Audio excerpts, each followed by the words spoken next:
What up, y'all? I'm Rajay, And I'm Shy, and welcome to the RXS podcast. the podcast where we provide inspiration, motivation, and information to the music community. Gang. Yes. Look at him. He's trying to figure out what we're doing. So, what are we talking about today, babe? We're talking about good grief. We have a very, very special guest in the building. She shared her music journey, and she shared one of the biggest losses of her life. Wow. And I think it'll be very inspirational to people who have lost loved ones. Yeah. And people who deal with grief. It doesn't have to be bad grief. Yeah. It could be good grief. Yeah. Hey, so y'all enjoy the show. Peace. What up, good people? We have a very, very special guest in the building. Hey. Hello, Jamal. I have not seen you in how many years? Oh, God, it's been a long time. Was it the Jamal. funeral? It probably was the funeral. I'm thinking now, yeah. Yeah, that was the last time I seen you. I don't think I've seen you since then. No. Unless it was a funeral. How have you been? What's been up? I've been great. Everything is good. Oh, God, I've been doing so much. But all is well. Good. So I would like for you to introduce yourself so the people can know who you are. All right. My name is Reka Faison Dickson. And I am from Raleigh, North Carolina. Yeah. I am a gospel artist. Yeah. I have a group that I founded back in 1999 called the Christian Angels. Gang. And what else you want to know? I'm a mom of Yes. two. So we're gonna go all the way back. So Okay. were you born in Raleigh? I was born in a town right outside of Raleigh, small town called Roseville, North Carolina. No, I was born Roseville. and raised in Roseville, and then moved to Raleigh. How old were you when you moved to Raleigh? Moved to Raleigh in the 4th grade. Wow. So do you remember Roseville? Oh, I remember Roseville. So tell me about Roseville. Roseville is the country. It was full of I'm a 70s girl. So back then, a lot of people worked during the day and they farmed when they, part of their day too. Like they got off work and they farmed. It was known for the tobacco. Okay. So, which is known in North So you Carolina. so straight up like fields everywhere straight in Roseville. up like fields everywhere, like gardens. Like, man, my grandma had like chickens and pigs, and she had a garden with tomatoes and cucumbers. You want me to keep going? Yes. Roseville was on. I'm telling you.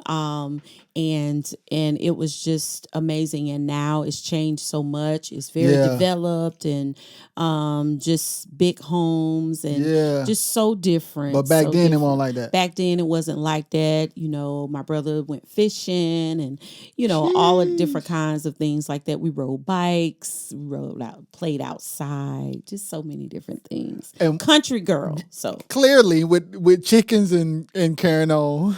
Chickens. We would get the chicken eggs out after school. Okay, wow. I wouldn't go in there. My brothers would go in there, and we would boil the eggs and have boiled eggs after school. Yo, that's crazy. Yeah. So, yeah. Were y'all already into music in Roseville? We were already into music. Our family is a family of musical people. Yeah. Generation started with my great-grandfather was a musician, and my great-grandmother, she was blind, but she could play the piano. And we always had a piano at my grandmother's house and my great-grandmother's house. So we were always singing, we were always listening to music.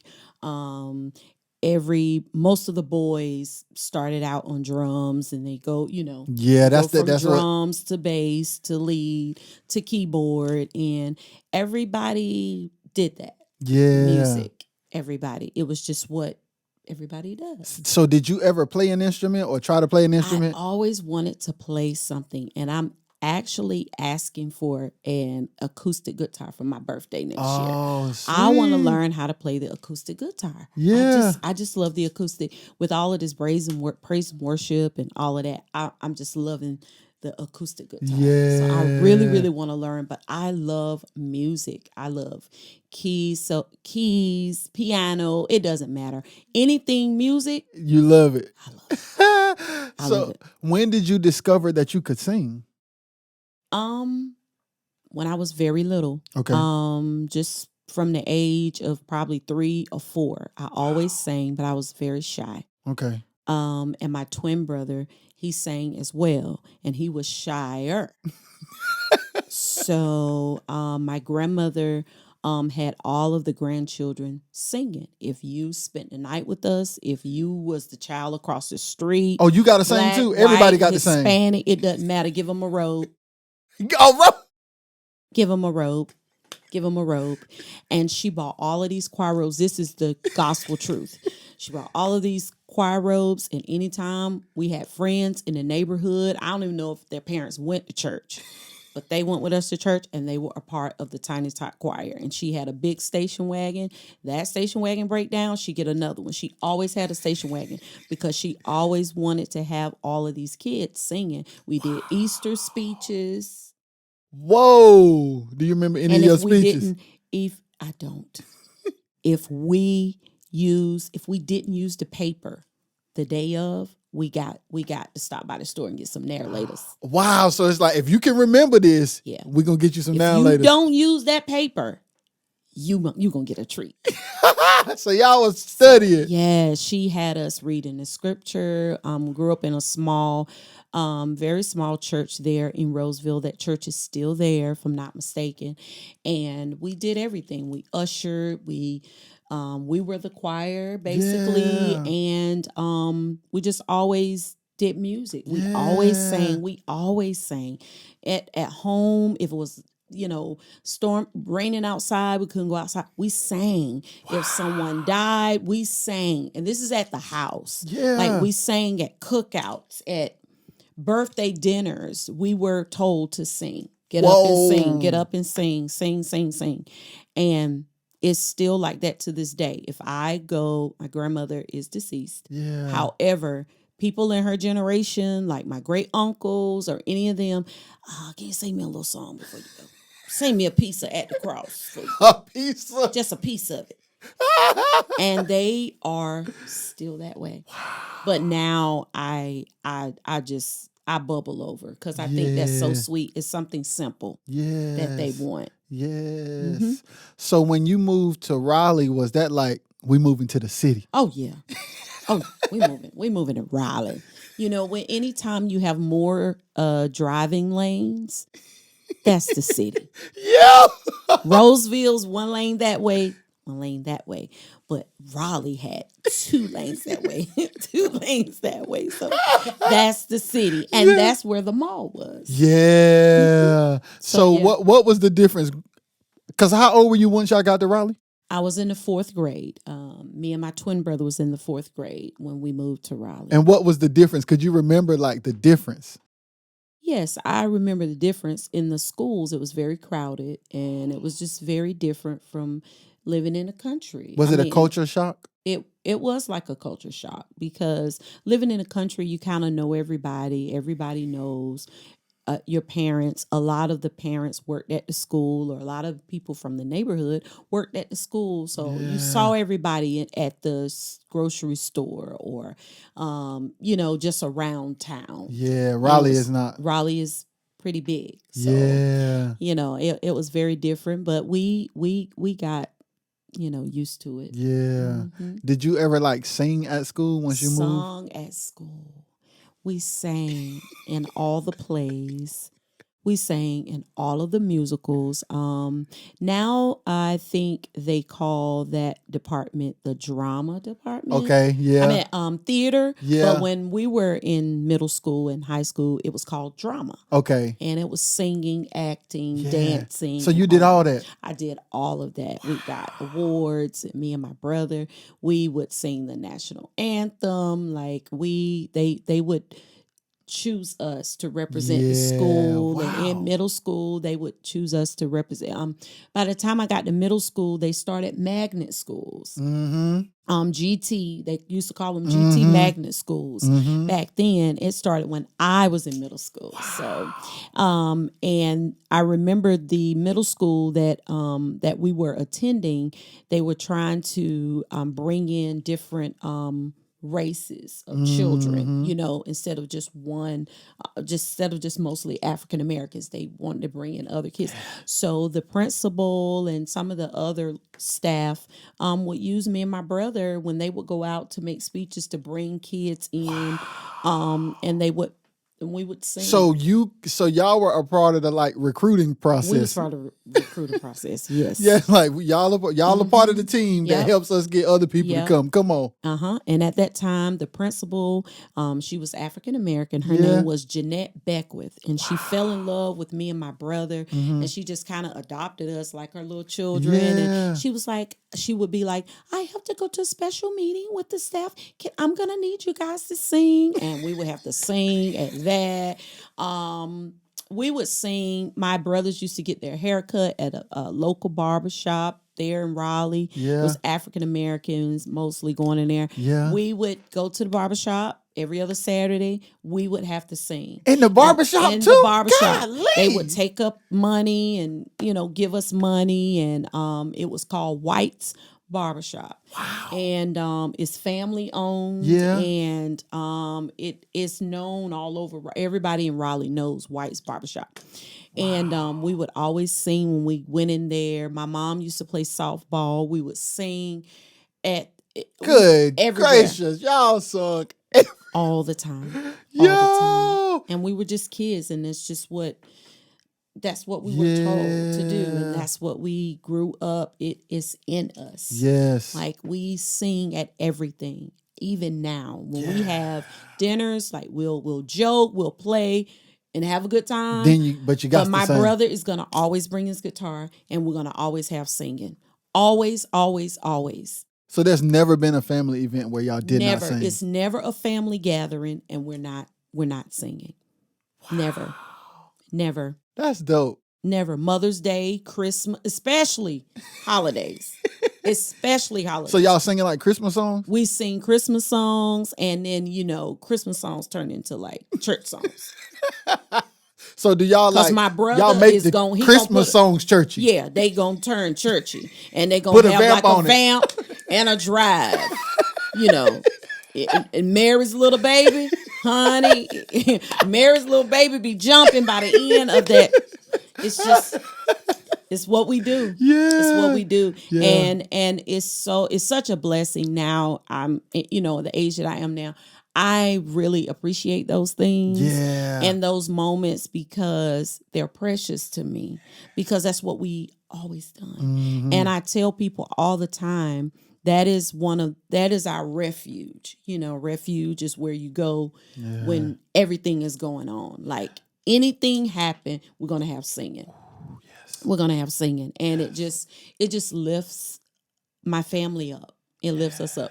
And there are some people that don't sing in our family, but they just want us to sing all the time. You know, when people don't play, they want you to play. They want you to play. Can you play a little something soft? Yeah, because that's what they wish they could do. That's what it is. They wish they could do it. Jamal back there. Jamal hit a little something, something. You know, and people, you know, they are blessed by your gift. And they just love that. So, absolutely. You know how it is. Yes. It's like that.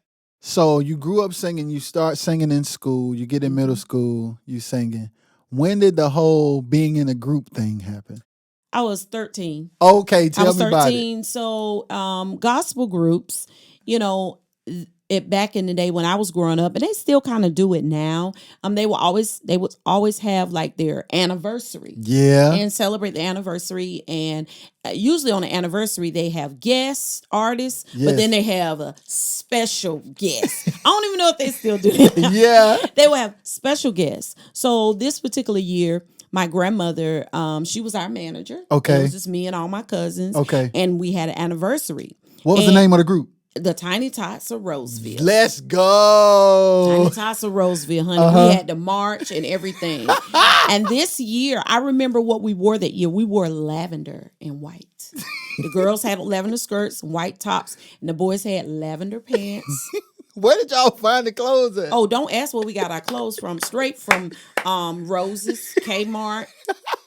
What was it back then? Belt legged. Yes. It was called belt legged. That's kind of like, the real polo, and then you got the other the big the other polo association or something the like that. association polo. Yeah. So belt legged was like the knockoff of the belt. Yes, layaway. Talk to me. For real. Talk to me. Layaway. We got to get it out before the anniversary. Got to get them outfits out. Or my grandmother would have someone to make the girls' dresses. Whoa. And we also had choir robes. Whoa. So but the year of that anniversary, no choir robes. We just had lavender bottoms and white tops. Probably our first couple of anniversaries, we had choir robes with TTC, Tiny Tot Choir. Wow. I think somebody still got those robes somewhere. I need to put it in a frame on my wall. Yes. So we had a special guest, and the special guest was this group called BT Green and the Christian Harmonettes out of Durham. And they came and sang, and after it was over, we were thanking them for coming. And he was like, I need a little singer like you. And I just laughed it off because I was like, we had their 45 record. I don't know if you know what that is. Explain, because 40, yeah. There's some people who definitely don't know what a 45 is. 45 is this black vinyl record. But it's not as big as a regular record, right? Right. It's not as big. A 45 is smaller than the actual album. Yeah. I don't know if you know what an album is. It's like a fourth of an album. And it has a hole in the middle, and you would put it on your record player, and it would spin around. Yeah, and you put the little needle thing on there. It was called a needle. And if somebody ran through the house, it would skip. You would have to put a nickel on top of it. Wow. So that's some of y'all ain't ready for that. Y'all ain't ready for that. Yeah, so BT had made a 45, and you had it at the house. 45, and we had it at the house, and we sang their songs. It has one song on each side, and so we sang their song, and so we were fascinated with them. That's why we had them as our special guests. And I went to audition on a Thursday night, and they asked me to be a part of the group. And I was a part of that group from age 13 to age 26. Whoa. And they were older than I was. They were like parents to me. And a lot of people thought that I was his daughter. He was also a well-known gospel promoter, so he would have all of these big concerts and with all of these gospel greats. Yeah. And I was like, oh my goodness, is that the Williams brothers? Oh my goodness, is that the Volunteers? Like, I'm just going crazy because I'm like only 13. Yeah. And so I only saw these people on TV. Yeah. Like on the little commercials and stuff like that. So I was so fascinated. I was so excited about singing. I mean, I didn't care about it. Wasn't competition. I was just so excited. Yeah. I didn't know a lot of the people. Yeah. I would just be like, oh God, I would just be very, very excited. Yeah. Very excited. And I met so many people, so many musicians, so many singers, and so many groups that I had watched, that I grew up watching. Yeah. It was very fascinating to me. I remember when I first saw Pastor Shirley Caesar and all of these people, that I'd always heard on the radio. Yeah. And I'm singing on concerts with them. So I'm just this little 13-year-old that was just fascinated. Even though we were on the concert, I would go, my mom can tell you, I would go and sit on the second row. Yeah. And I would be, of course, we were early on in the show because the other artists were a lot more, professional or established or well-known, yeah. And I would be I would go change, from my outfit that we sang in, and I would just be so fascinated. Wow. I can name them when I would see them, and I would be like, "Oh, I saw them on TV." Yeah. Oh, and I would just sit there the entire concert. So did you have stage fright singing at those concerts? I did not have stage fright. I would get nervous, but I didn't get stage fright. Okay. However, I always put it like this: crowds were not a big deal. 4 people, yes, because Yeah. because a few people, it's easy for you to focus on. Yeah. But Yeah, just it's a just- crowd yeah, it's is just just like- a big pool of people. Yeah, that's So true. that didn't intimidate me Yeah. like it would if it was in a setting like this. Yeah. And somebody say, I need for you to sing me something, and I would get a little nervous like that. But a crowd of people, never. Sometimes I would be nervous, a little bit nervous. But once I get started, it's just like I'm in a zone. And I love people. I've always loved people. I've always been a people's person. And when I first started singing as a little girl, my mom would always say, don't look at the floor. I would look at the floor. And so by then, I'm looking at the people like, hey, come on, you like this song? And I was already like that. I was good. already people oriented. Yeah, that's so good. it would be so fun. It was so fun to me. Like, okay, he gonna make it all right. Whatever I'm singing, I'm going to sing to them like I'm really talking to them. And I've always been that way. Like if I sing or if I'm in front of people, it's just like we're having a conversation. Yeah. We're having a conversation. And you sang with them from age 13 to 26? To 26. I was 26 when I stopped singing with them. Mm-hmm. So while singing with them, that's when you had your children and everything? I had my daughter at 26 and I had Terrence at 19 and I was singing. I sang with Terrence up until the night that I went in labor. He came 2 weeks early. And I was crying really bad because they were going to be on a concert with the Williams brothers and Willie Banks. And I wanted to go so bad. It was in Burlington, North Carolina. And I was crying because I wanted to go. And my mom says, no, the baby's probably going to come. I said, no, he's not due for another 2 weeks. And he came that night. It was on a Friday. It was on a Friday night. And I still remember that because I cried. And I was 19 years old. I wanted to go sing because I sang the whole time. Yeah. The entire time I was pregnant, I sang. I sang hard like I was just, get belly and all. So what was it like singing while pregnant? Did it ever become difficult? Did your wind change? The wind changed. The wind does change because of the heaviness, especially later on in the your trimester of pregnancy. And but I wasn't not missing. Yeah, I wasn't missing it. That was my everything. My other friends were going to the football game, the basketball game, and I was going to sing. Yeah, and you preferred to do that. I preferred to do that.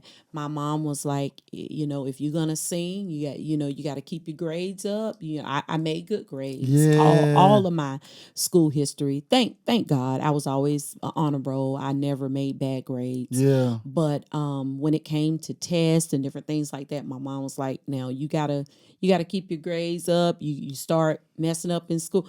Nothing was gonna stop me from going to sing. Nothing. Yeah. That's when it's a passion. Yes. It's in you. It's in your blood. It's in your heart. Because your body can get tired, but mentally you could just go. Yeah. Because that is what brings you just so much life and joy. Whatever it is that you do. Music is one of those things. Yes. So once you had Terrence, you're 19 at this point. 19. How was it juggling being a new mom and still trying to sing? It was hard because I wanted to be a good mom. Yeah. And I was young and I was a little scared. So 19 with all those factors of being young, and I was out of school. I graduated from high school at 17. So being that young and a new mom, that's another focus. So it was pretty tough, but I had such a wonderful village around me. Like everybody helped me raise Terrence. Yeah. Everybody helped me take care of Terrence, and I would take him with me, and he loved it. He loved the drums. He loved the music. He loved anything. All of the guys, this is the truth. All of the guy musicians, he said that those are my friends. Wow. And he was like 3 and 4. He'd be like, "What's up?" Yeah. I said, "Do you know them?" "That's my friend, mama." And he always loved music. And when he was probably about 5, I bought him a stereo for his room, a little stereo where you can put the CDs in there. And every night when he go to bed, he was like, "Mom, good night. I love you." And he had to listen to classical music. This boy would have classical music on. I don't know. He was different. But he loved music. Yeah. He always loved all kinds of music. And so he couldn't help it because I was like that. When you come in my house right now, I'll watch TV, but it's really more music on. Most of the time I have music. I have some kind of music playing, or I got it on the YouTube, on the TV, music, and he couldn't help it. Yeah. And when he was growing up, it was CDs and tapes and VHS tapes that goes in a VCR. Right. And he would look at video. I would look at gospel videotapes. So he was like that. Yeah. So he definitely got that from me. And when did you realize he could sing? When he was in middle school. Wow. I did not know. His dad called me, and he had went to stay with his dad one weekend. Yeah. And his dad said, "Do you know Terrence can sing?" And I said, "Well, I hear him singing sometime, but he won't really belt out like he's listening to music and doing all this." He's like, he can really sing. Like, he can really sing. And I heard him sing. I got him to sing. And one of my uncles asked him to come sing on a little church program. And I was floored. Wow. Because it was the first time you actually heard him sing. That was the first time I heard him seriously sing a song. And I was absolutely done. I know you were. I'm very mushy. Yes, I know. I was done. Know. How old were you then? I was probably 24. Okay. In my 20s. Yeah. Very young. Yeah. Mm-hmm. So you get to the place where he's in middle school now. He's singing. He's singing. You're 24. Mm-hmm. You're 2 years away from not being with BT anymore and having another child. Mm-hmm. I had my daughter at 26. Mm-hmm. So you had your daughter before you stopped singing with BT? Yes. No. I had her after I stopped singing, and then she came along. Okay, so tell us after that, how did you end up transitioning from BT Green? I was just sitting around. I wasn't doing anything. Probably about a year or two, maybe 2 years. I was kind of just sitting around, and of course, when people know you from singing, when people know you from playing instruments, when people know you, they want you to do it forever. Yes. Why are you not playing the guitar anymore? Why are you not singing anymore?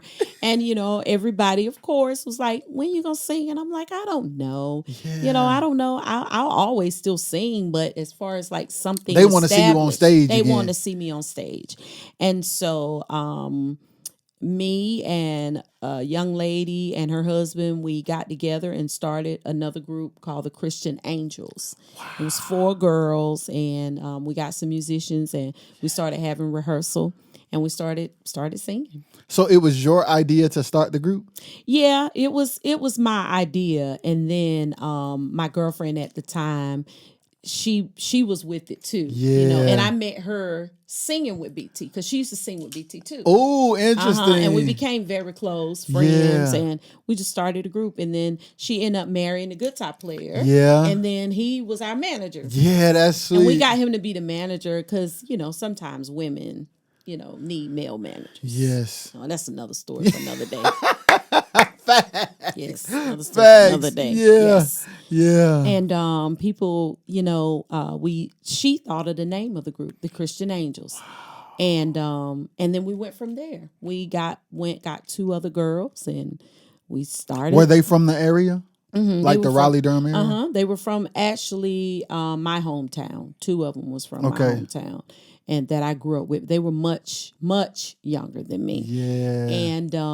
And we started singing and having rehearsal, and it just took off from there. And that was in 1999. Wow. Mm-hmm. Yeah. So that was about a year. My daughter was born in the fall, October of 1998. Okay. So then we started in 1999. So you have a new baby and a new group at the same time. And a little boy. Yo. Yes. Yo, that's a lot to manage. That was a lot. And then you were working too? I was working full time. God. And a few years after that went back to college to get my degree. Cool. I was doing all of that. And working a part-time job at one time, full-time, and going to school. How in the world did you stay sane managing all of that? Well, I have to say, my family, man, I have a village. You know, the saying that it says it takes a whole village. Yeah. It really does. Like, if you have people that believe in what you're doing, you know, they will. Oh, I'll keep the baby. If they believe what you're doing is legit and it's not, you know, bunch of whack, you know, people don't mind helping you or assisting you. And I had a lot of help around me, you know, people, and they know that's what I love. And also people that respect a calling that's on your life. If they have that kind of respect for you, they're gonna help you. They're gonna want to help if they believe in what you're doing and they know it's in your heart. And people can tell when it's in your heart because what's from the heart reaches the heart. Yes. So they're gonna help, and they help me. They helped me keep my kids, or when I brought my kids, Terrence was going. He wanted to go see the drummers and my daughter, as she began to grow up, she didn't want to go. She was very shy. Yeah. So, but Terrence was always with me a lot. And he just grew up in it with me, and I was still growing up. I was still young, and even in my 20s then, still young, still learning, still singing, and he would always go. He would always have input in whatever I do, and, you know, Mama, you need to do it this way. And we grew up together. Yes. And he would, you know, like, Ma, you don't take that off. You don't, you know. Yo, that's him. So he was a son, a big brother, and Yeah. I can say dad now. Yeah. He's not here, so I can say dad. If I would have said dad, then it was like, yeah, you know. But he was my best friend. Like, he helped me a lot. Wow.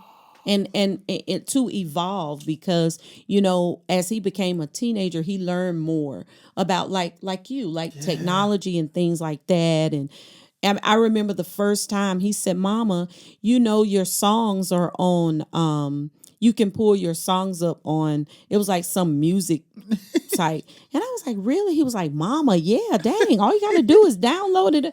I didn't know. You didn't know. I was like, Mom, it's right here on my phone. On an app. What's an app?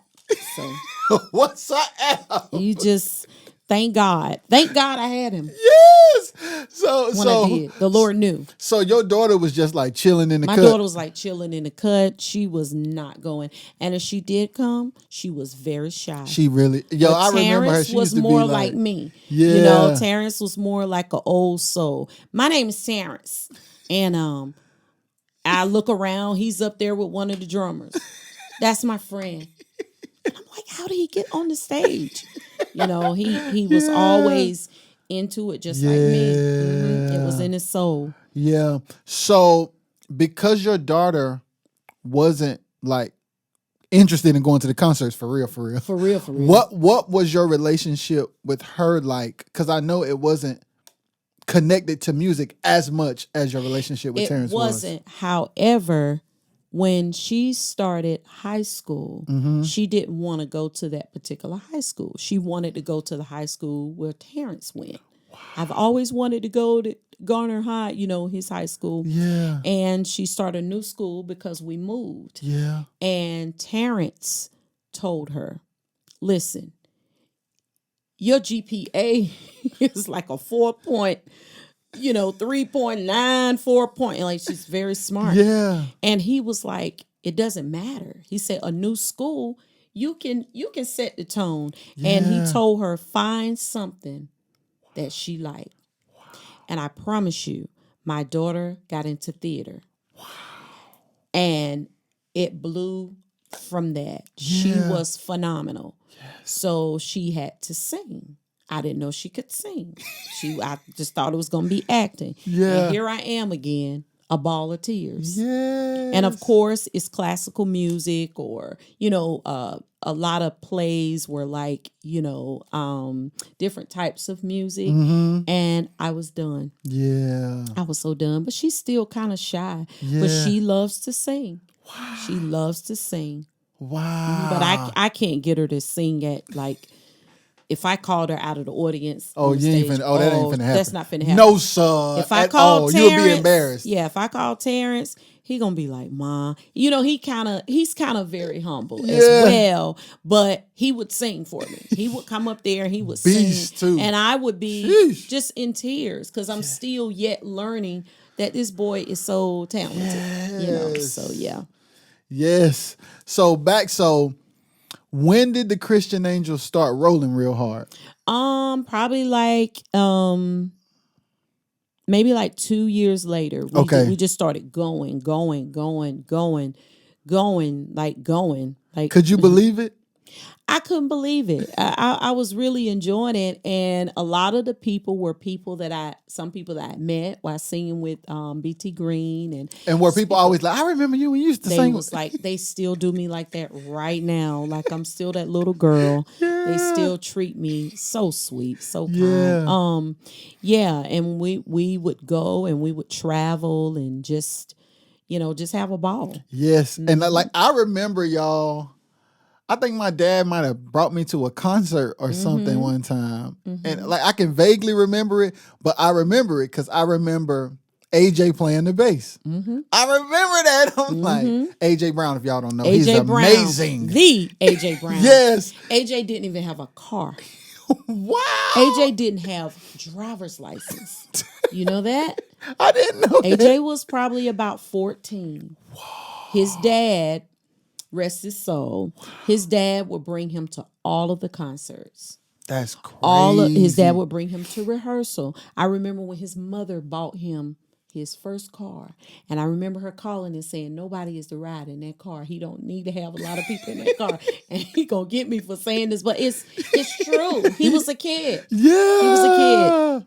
Yes. And now he's like blowed up. Yeah, AJ is on a whole nother level right now. Another level. Yo, I'm so hyped. I be watching his Instagram. I be hyped, man. I'm so proud of him. Yeah, I remember seeing y'all and I'm like, they dope. Because y'all were one of the first female quartet groups that I ever like knew outside of my mom and them singing. So I was always like fascinated with that. Oh, I remember like I vaguely remember like almost like sitting on the stage or something at one concert. Oh wow. Yeah, so once the fast forward came of working on the album, I was like, dang, that's crazy. Yep. So, and then how long was it before the album that y'all did? The album that we did it in 2009. So y'all have been singing a minute, like 10 years before y'all. We've been singing a minute, but we did like we did a little CD a couple of years after we had been singing. I remember in this that too. guy's backyard. Yeah. And he was so sweet, and he recorded it for us, and I wrote the songs. Yeah. And I wrote the songs. I was pregnant with my daughter. Yeah. I was 8 months pregnant with my daughter, and I was just writing songs. In Wilson, sitting in Wilson. Yes. Writing songs at my kids' grandparents' house. Yes. I wrote, I believe it was Get Ready, Get Right, and Jesus, You're All I Need, the fast Them the hits. I wrote that. I sat there one day and I just wrote those songs like there was nothing. Wow. Those are the popular songs. Yep. And you wrote them in Wilson, 8 months sure pregnant. Did. 8 months pregnant with my daughter. And then y'all recorded them one time. And we recorded them one time, and then we got the opportunity to record again in 2009. Yeah. And then we released it, I believe it was 2010, and then 2011.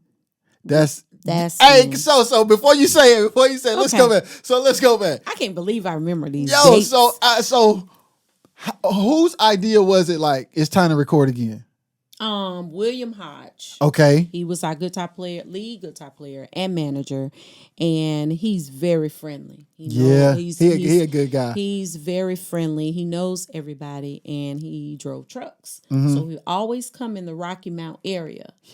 And he would just stop and see, the barns, or, and he had a conversation with Ray Braswell. Yeah, gang. Yeah, and he was like, "We're coming, man. We're gonna, how you be saying, we're gonna do it, and we finally came. Yeah, and met Ray Braswell, and then met you. Yeah, and then at the time when we recorded it, we had a little bit of change in the group, so it was just me. Yeah. And how was it going through that change? It was sad. It was sad because we had been together for so long. And in any group or organization, there will be change. There will be people who will be called to do other things. There will be people that's been with you, like the way you start out may not be the way you always end up.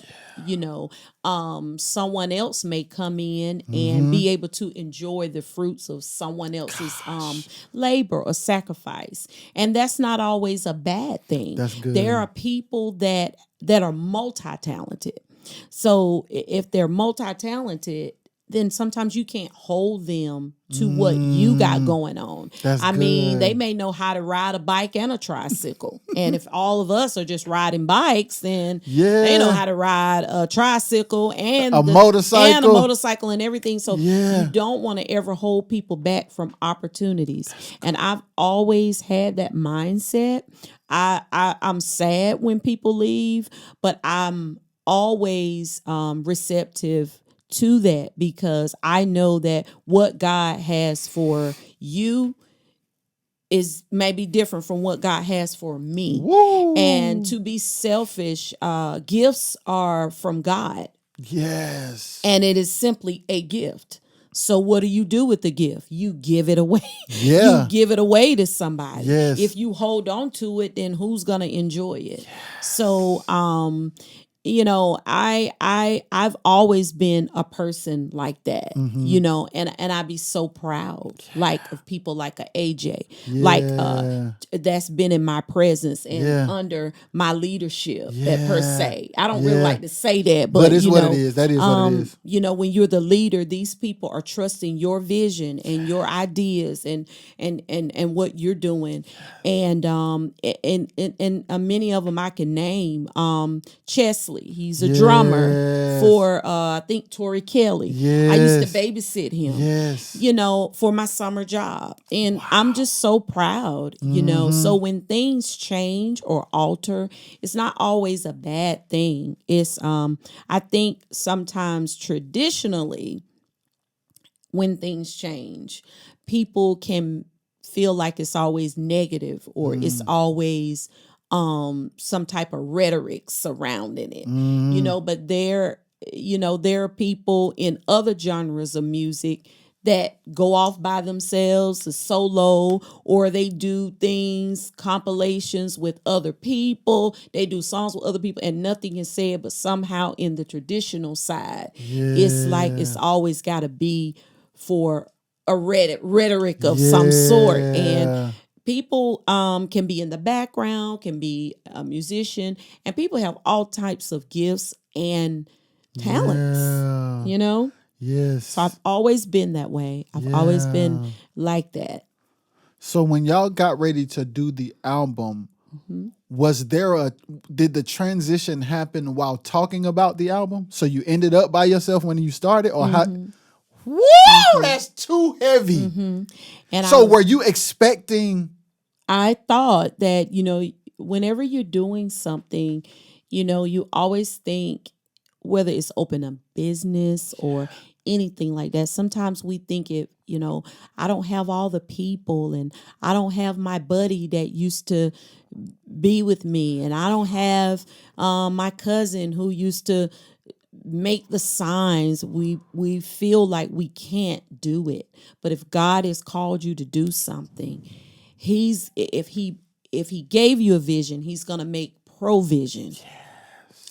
And we don't see the provision sometimes. We just see our vision, and we don't see all of the things. He's going to send us what we need, but we don't see that. We're too busy hanging on to, I don't know if I could do this by myself. So did you tell Ray, like, listen, and I really don't got no group? I told Ray, I said, I don't have any music, and we're transitioning singers. And he was like, Reka, don't worry about that. Facts. It doesn't take an entire organization to do a CD. Yeah. And we shocked Reka too. I think my entire everything just like came open. Yeah. Like I started to feel very, very encouraged. Yes. Because I just didn't know. And this is the truth.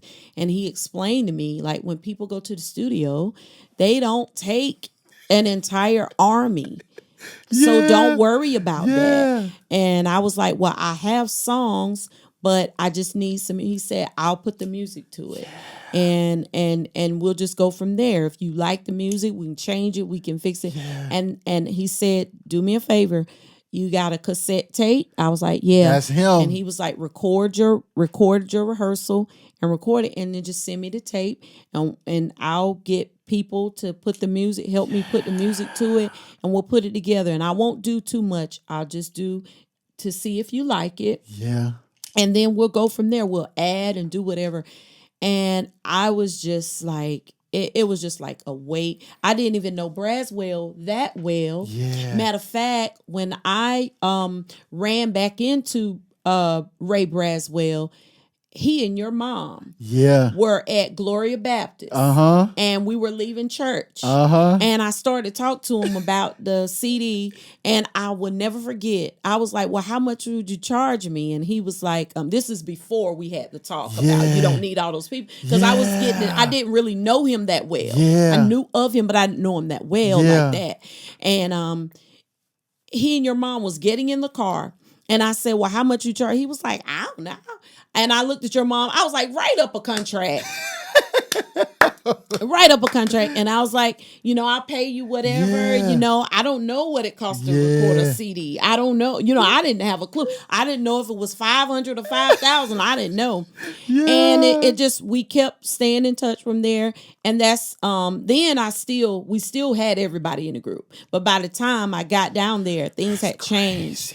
And he encouraged me. He was like, you can do this. You don't have to have a lot of people, and we'll work it out. And I was just so happy. Yes. And do you remember hearing like the first draft or whatever, the first song? Yes, because I was doing a whole lot. I was just doing the most. It was one of my slow songs. I think it was Bring It to the Altar. Yeah.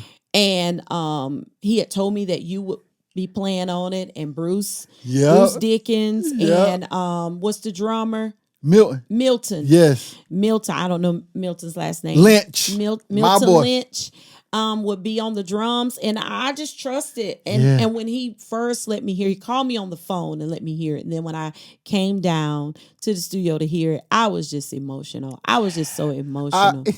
I was because we put mushy. like, because I remember specifically, like, I knew that even though it was a quartet song, I could tell that you wanted it to have like a worship vibe. You are amazing. So when we did it, I was done. I was like, oh my, I put the headphones on, I was done.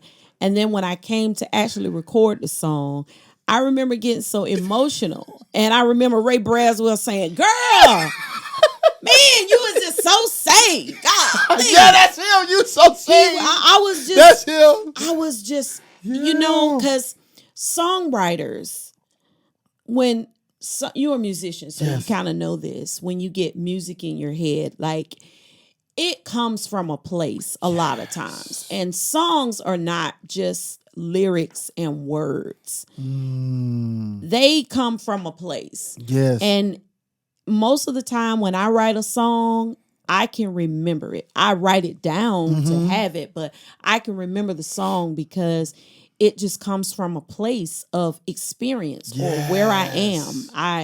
And when I heard the song and when it was time for me to record, I mean, I kept getting emotional. I kept getting so emotional because I'm thinking about what I'm saying. I'm speaking straight from my heart. And when I heard all that, what you was doing on the beginning and on the ending, I was about to just flatline. I was doing the most, as my son would say, the super most. And I'm like, this is amazing. And it's in your ear and you're just singing the words. And I'm very animated.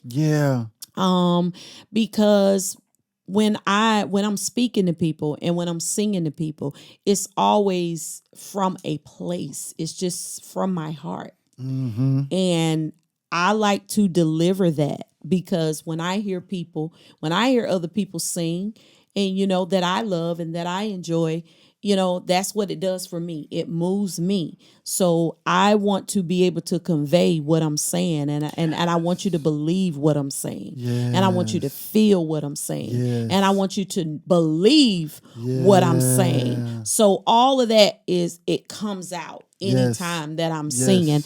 And there have been moments that I try to, put it in a box and just do A and B, but it just comes out how I feel. And I learned that, some things are timed as in the studio. You got 3 minutes. We getting ready to go. We got to hurry up and get the vamp in. We got to hurry up. And I'm just like live, like I'm live. Yeah, you was gigging. I'm just like at the place. I got my eyes closed and Ray Browns is like, girl. Hey, wait. Cut. Stop the thing. And I'm like, okay. Thank you, Lord. Yes. Okay. Yes. Lord, she's so saved. My nerves. Oh my God. Fussing. You making me remember it. Like, yes, he's just fussing. Woo. And I'm just like, this is beautiful. The music is so beautiful. And I'm excited. I had a lot of things going on inside. And it was just a fun, amazing experience. How did you feel about, because we recorded the other 2 songs that you wrote. And I remember specifically like being like, let's do this or let's do this. Like, how did you feel when you heard the songs like musically arranged slightly different? I was very, very excited. I one thing I learned from BT Green, he was an older man, is to always be teachable.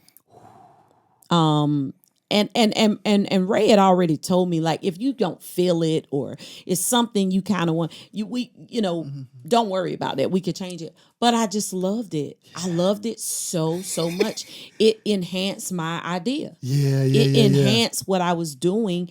And I'm not really a musician. So, sometimes it takes for somebody else to bring it up and put it where it should be and give it the push, especially when people like you, and Ray, you can kind of study a person and you kind of know what they want, by seeing them sing. You kind of know, okay, she's very animated. Absolutely. Into it. But she's also a worshiper. Yes, and I was familiar how I was. Yes, because I would pay attention so much. So I'm like, and like so the crazy thing about it. And that's the producer side. Yes, and the crazy thing was the ideas. This is funny because I've never said this out loud because I've never thought about it. Most of the ideas I had when we did the album were ideas that were already in my head from seeing you sing live. Seeing me. And so as soon as it happened, when he was like, yo, we gonna do this, I'm like, oh yeah, I know what we doing. Because I had thought about it already. That makes a lot of sense. I'm telling you. And that is the that is the greatness about being a great musician. I believe when you can kind of know the person and kind of know what they're doing or know what is them. Kind of know, their style or what they would do.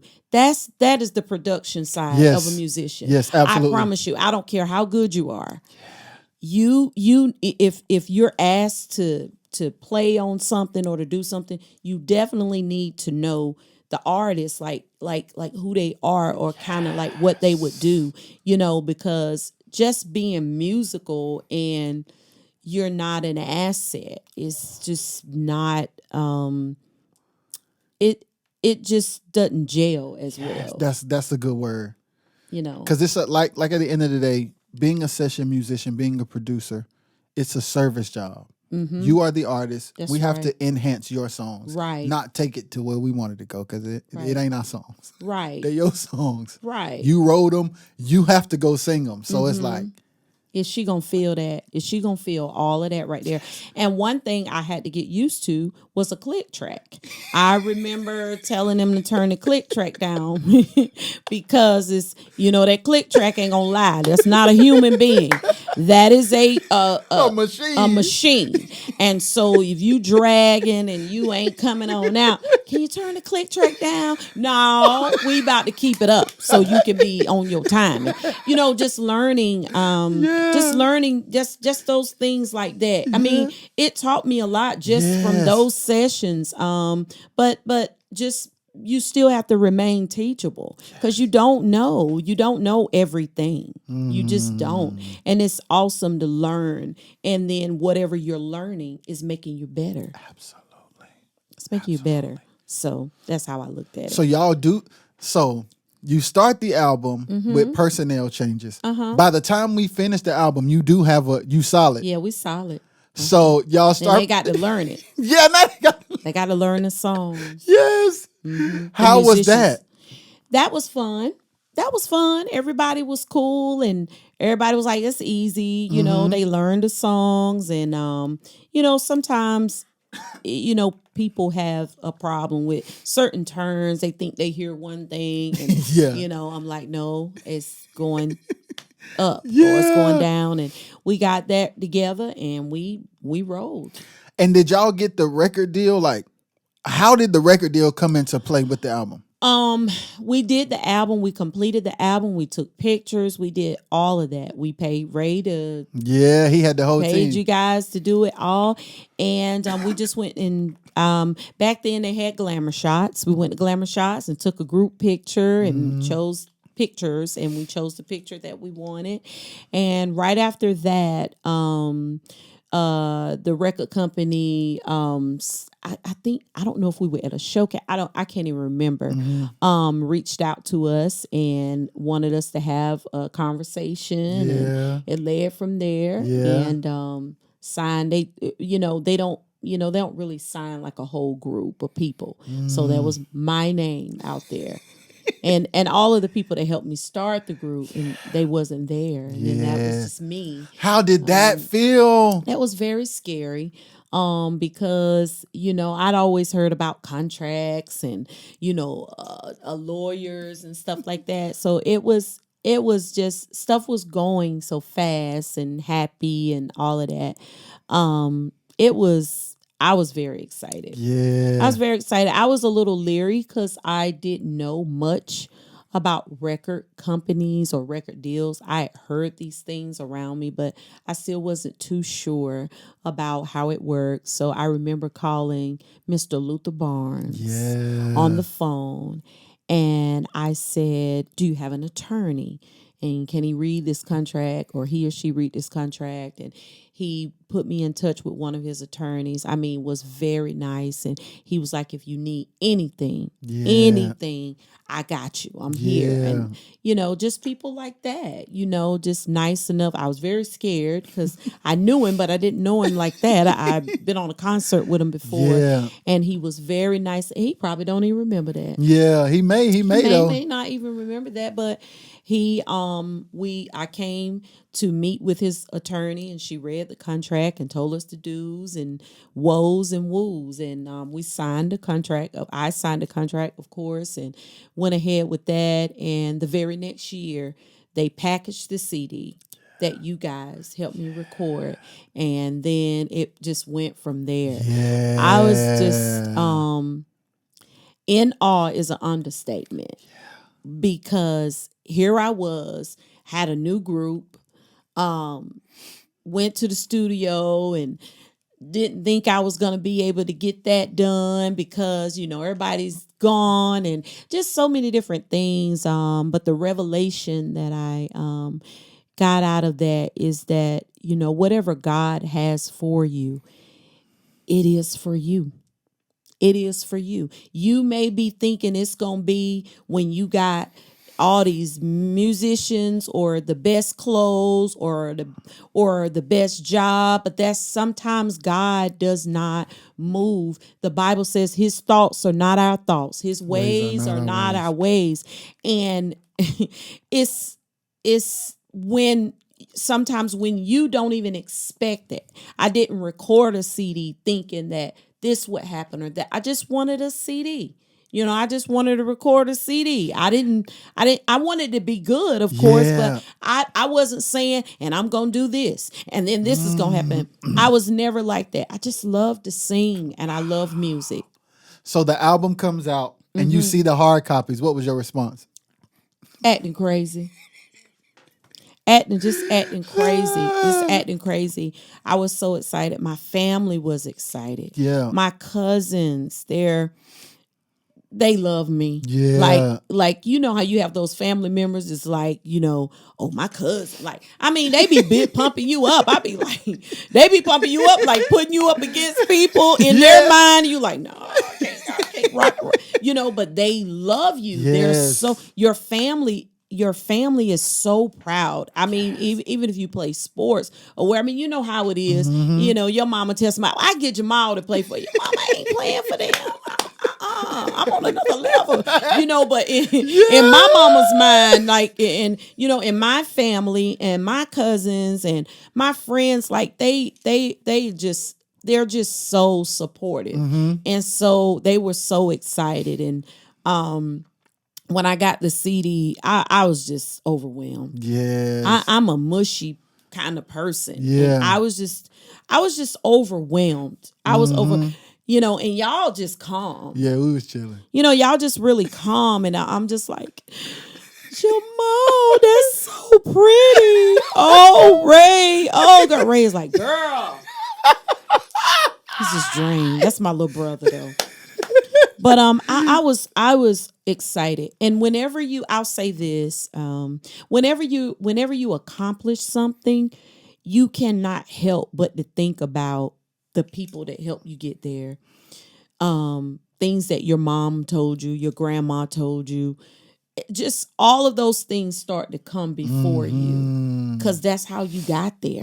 That's how you became who you are. I mean, God gave you the gift, but the people that the key thing that I always say, when I'm speaking, when I go out to speak from time to time, is if you have someone to nurture your gift, and what I mean by nurture, people to support you, people to help you buy CDs, people to help you pay for a recording session, people to help buy your clothing, your outfits, people that keep your children, like all of that. Do you know that all of that plays a part in people nurturing your gift? Wow.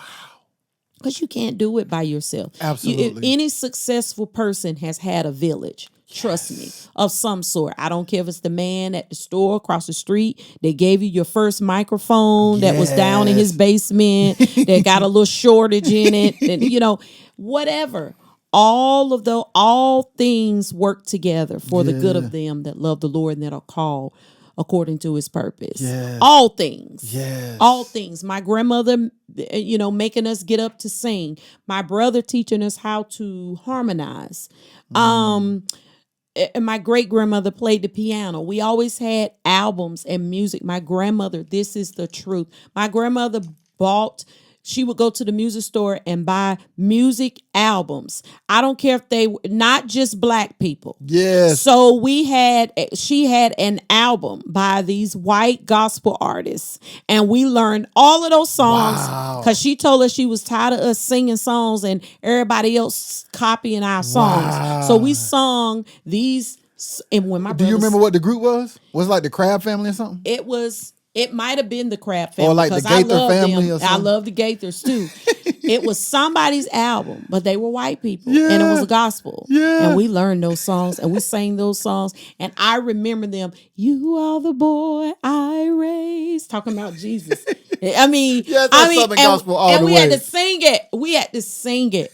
I remember for our anniversary, our choir anniversary, my grandmother let us sing. You getting ready to fall out the chair on this one. We Are the World. Wow. Remember We Are the World with Michael Jackson, Donna Ross? And everybody was fighting over Michael Jackson's part. And because all the kids had to sing a different part. We Are the World. Like, we sang gospel songs, but my grandma had us. We was the Kirk Franklins already back then. In the early 80s. Yeah. Like, seriously. And I just thought about that. Yeah. And we sing songs like that all the time. Wow.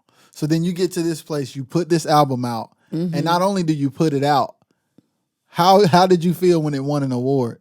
Oh my God. So, like, first of all, how did y'all get on the ballot? First of all, we had just signed with the record company. Yeah. And so I didn't know that record companies submit. I didn't know about any of this stuff. We just signed a contract. I'm down here, then call Mr. Luther Barnes, the Luther Barnes. Y'all know him. And talked to the attorney. We got we signed went ahead and signed the contract. Right after we signed the contract, a few months later, was time for the submissions for the Stellar Awards. Yes. And we were submitted. Our name was submitted. Yeah. First of all, I had no idea that they submitted us. I guess they was trying to wait to tell us. But they submitted our name, and one of my friends, dear friends, and his wife from Baltimore, Maryland, called me and said, you guys are on the first ballot. And they knew because they are part of the voting committee. Wow. And I was like, quit playing. Don't nobody know us. Don't nobody. We still growing out here. Literally, I was like, no way. And I found out that we were on the first ballot, so I called to the record company and I'm like, they said we on the first ballot. What is that? And they were like, well, it's just the ballot. They were very monotone about it, and and I was like, okay. And then I found out that there was another ballot. It's like a second round. Yep. I didn't pay any attention to it because I knew we wasn't going to make the second round. Nobody knows us. We made the second round. And we were asked to come to the Stellar Awards, that we were in 3 categories. And it was just so fast. And I was done. Terrence was hollering and running through the house, like he was going crazy. He was going crazy. I was kind of scared to tell people because I couldn't believe it. I was so, and back then, I don't know if they had Facebook. I don't know. They might have had Facebook, but I don't know if I had a Facebook page. I don't remember back then. I know we had MySpace, but anyway, then we were told to kind of keep it on the low because, you might not make it to the second ballot, and we don't know. Then we made it to the second ballot, and it was still like kind of nervous a little bit, like I'm in disbelief. Yeah. And so the record company said that they were going to send us to the Stellar Awards because we were nominated. And of course, they have a pre-show and an actual show that they put on TV. So we, of course, our category was at the pre-show. Yeah. And we get to the pre-show, and I will never forget it. Marvin Sapp sat directly in front of us, and the Williams brothers sat directly behind us. And we were talking, and we were just moving around, and they were up there talking, naming the groups in each category. And I didn't even know we won until I think it was Melvin Williams that said, that's y'all. Y'all won. And I was like, what? Then no, I mean, I'm in the room with everybody that I looked up to. And all the singers, all my favorites, a room full of those people. And they all know each other. Like, even when we went in to be seated, they had our names on the seats. But we really didn't know anybody. All of the other artists are up mingling and talking. And we're mesmerized, the 4 of us, the 4 ladies. And I'm just like, I still didn't have a moment to be still and like take it all in. It was very fast because we had lobby call. We had to go do interviews and stuff like that. And while we're in interviews, I'm seeing Kirk Franklin and I'm turning around. Like, I'm still fascinated. Yes. And we got on the elevator. We were on the elevator with Kirk Franklin and his son. Yes. And his son was small at the time. And we're just fascinated. And it was amazing. So they call our name. And I go up to the stage and I couldn't believe it. I was so nervous. Now, I'd never been that nervous in my entire life. I always been in front of people, sang in front of people in school as a little girl, as a little kid. But that time, my entire body was shaking, trembling, just shaking. And I was just done. Yeah. I was done. I think I said like 2 or 3 things. And we were in 2 other categories. Wow. And we didn't win those. But then that category where the Williams brothers said, they called your name. I think they called your name. Went up there. I was so done. I was just so amazed. Yeah. And it was just because you had been through a lot to get there. I've been through a whole lot, Jamal. I've been through a whole lot. And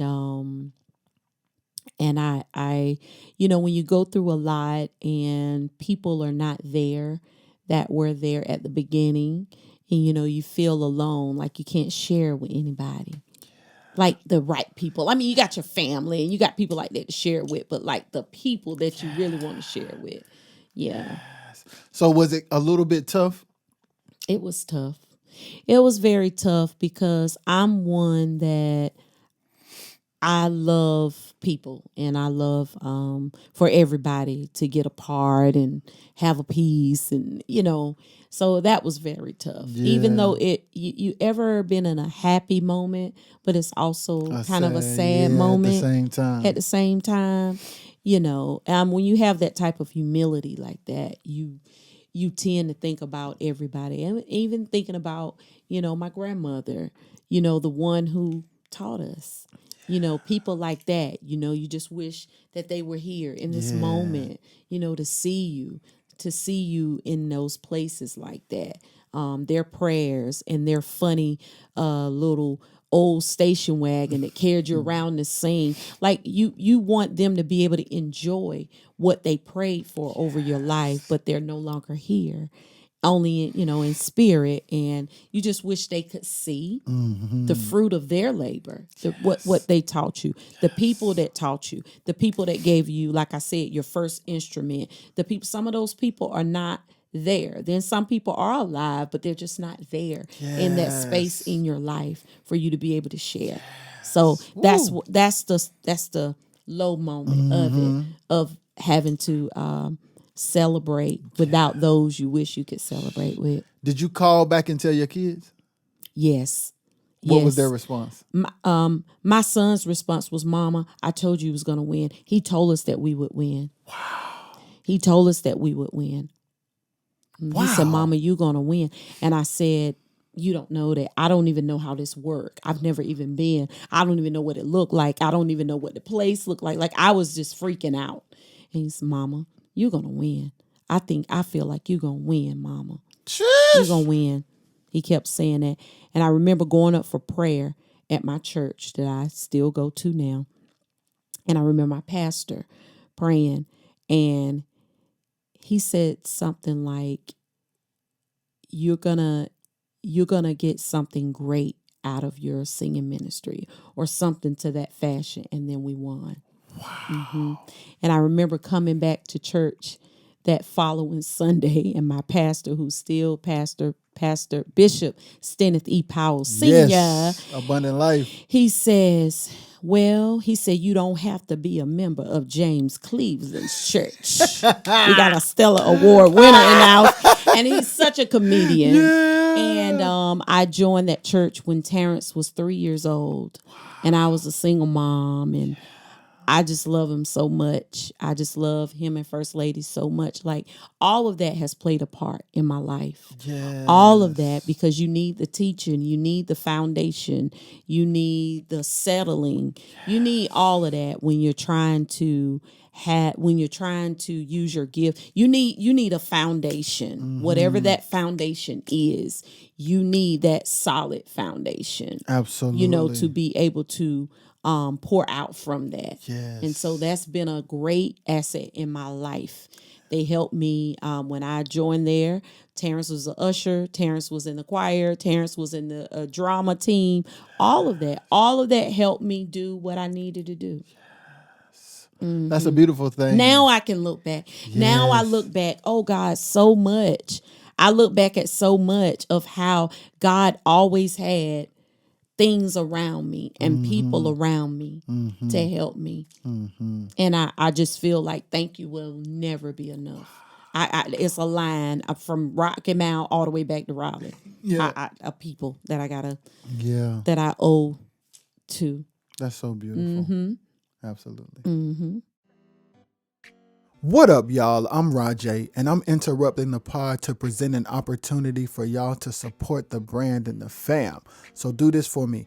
Head over to rajxsha.com, click the merchandise tab, and grab a hoodie, t-shirt, or hat. And remember this thing: no matter what people say or think, live your life. Now back to the episode. All right, y'all, so we're back, and we're going to make a shift. So first, let's go back to the Stellar. So y'all, after winning the Stellar, y'all continue singing. Were you still singing consistently? Yes, we were still singing consistently, traveling, across the country, just different places. Of course, the CD helped tremendously. Yes. Like, people got the CD in different areas, and it's amazing how someone in Greenville, Mississippi can just love you and know your entire CD. Yes. And someone in New York can love your CD and get your CD and want you to come. And they, just amazing opportunities. Yes. Yeah. Were people singing your lyrics and stuff? Yeah. How did that feel? That was very humbling. Yeah. That's very humbling. Stuff you wrote? Yeah. Stuff I wrote. They thought enough that it made sense, that they like it. Like, I like other artists, like someone like what I thought of, my idea. Yeah. Very humbling, especially when I heard other groups sing the song. That's another. How does that feel? I feel so proud. I don't know how people can get arrogant from that. It actually makes me feel really proud, because if someone sings it, they like it. They like it. They're not going to sing it if they don't like it. They like it. They like what you thought about. Yes. So it's very inspiring. Yes. Like, if they like that, then maybe I could say something else that they like. Yeah. Very, very humbling. I feel so proud. Yes. When I hear somebody singing. I had a lady to send me a YouTube of her granddaughter with the brush. Wow. She's 4, and she's singing "Geez, You're All I Need." And she has the baby talk, but I know what she's saying. Yes. She knew every single word. Every single word. And she's like in the bedroom. There's the bed right there. And I guess that's her little spot. And she's killing it. She's going in, and I'm bawling. And I'm just like, I will never get rid of this. Yes. Stuff like that. It moves me, because you can attract children. You never know what children are going to be attracted to. Yes. Like, absolutely. they like what they like. You just never know. Like, instead of their toys, they want to look at Jamal play the keyboard. Like, they zone in on whatever it is they want to zone in on it. True. And they zone in and just love me to death. I think that's so sweet. I'm so humbled by that. Yes. Yeah. That's beautiful, man. That's a super crazy thing, because I forgot people were singing the songs. I remember certain groups singing the songs. I'm like, yo, that's gotta feel good. It does. Because it's one thing to be like, it's one thing to be them. And it's another thing for us to be them. Absolutely. That's crazy. I've been in their shoes. Yes. I've been in their shoes, honey. You couldn't tell me I wasn't a truth ex. Yes. And now that's one of my best friends. Yes. You know? Yeah, it's crazy how that works. Yes. I mean, people, I mean, maybe not necessarily idolize you, but they really look up to you. They do. They really look up to you, especially young people. Like they look up to you and they just like you. And they may not even know you personally. I have like a souvenir thing, and I had a kid. Her grandmother brought her to the concert. She was being abused. And so her grandmother had custody of her. And someone gave her grandmother our CD. And she just loved me to the core. And she wrote me a letter. And I still have that letter. And she drew me. Like, you should have seen the drawing of me, like, for real, from like a 6-year-old. Like, for real, for real. But just things like that, I could tell you many stories like that that I will never forget. I had a little young man, and he's very famous right now. That had a little crush on me. Yeah. And he sings with the Hamiltons. Yeah. Yeah. It was a little boy, you know, and just, I just used to see me sing back in the day, and little bitty little boy. Yeah. And just different things like that. Like kids, they really do it for me. Kids and elderly people, they really do it for me. I'm telling you, I can't take much when it comes to them because children, they're very resilient and their heart is pure. They have this innocence. That's real. So if they That's like you, they like you. If they're fascinated by you, they're fascinated by you. So true. I've always loved that. I've always loved the love that they have for me. Absolutely. And now a lot of these children are adults and they're still my babies. Yes. They still love me, like that. I remember when I used to come get in your lap and, they would be at the concerts and they would just get attached to me. Yes. And I was young myself, but they were much younger than me. And they would just be fascinated. Yes. And God is amazing. Yes. Absolutely. He's just amazing. So we're going to talk about your son. Okay. Leading up to what happened, how old were you when this happened? I was in my 40s. Okay. And Terrence was 23. So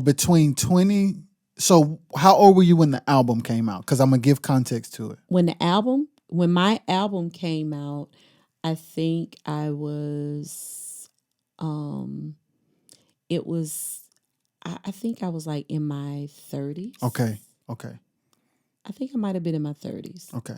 Mm-hmm. So we're talking like 10 years. Mm-hmm. Okay. I'm thinking about it too. Yeah. Because Terrence was born in 92. Uh-huh. And then the album came out in 2009. And then 2011, it was nominated. Well, it was actually, we made it in 2009. It came out in 2010. Then you got the award. And then I got the award in 2011. Okay. Mm-hmm. So then, through this whole entire time, were you still singing with the Christian Angels? I was still singing. Wow. Still singing. Never stopped singing. I didn't want to stop. Yeah. I have to do was that thing that is my refuge. Absolutely. That is my go-to. Absolutely. At all times. Remember I said how I grew up? Yes. We always have music. We always sing. Yes. Not only in good times, in but sad in bad times. Yeah. And that is the truth. Yes. Mm-hmm. So you get to the point where the most tragic thing could happen happens. Mm-hmm.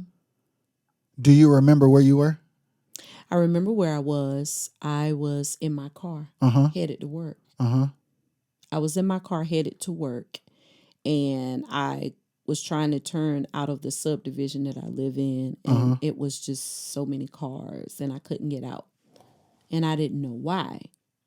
I didn't know why it was so many cars.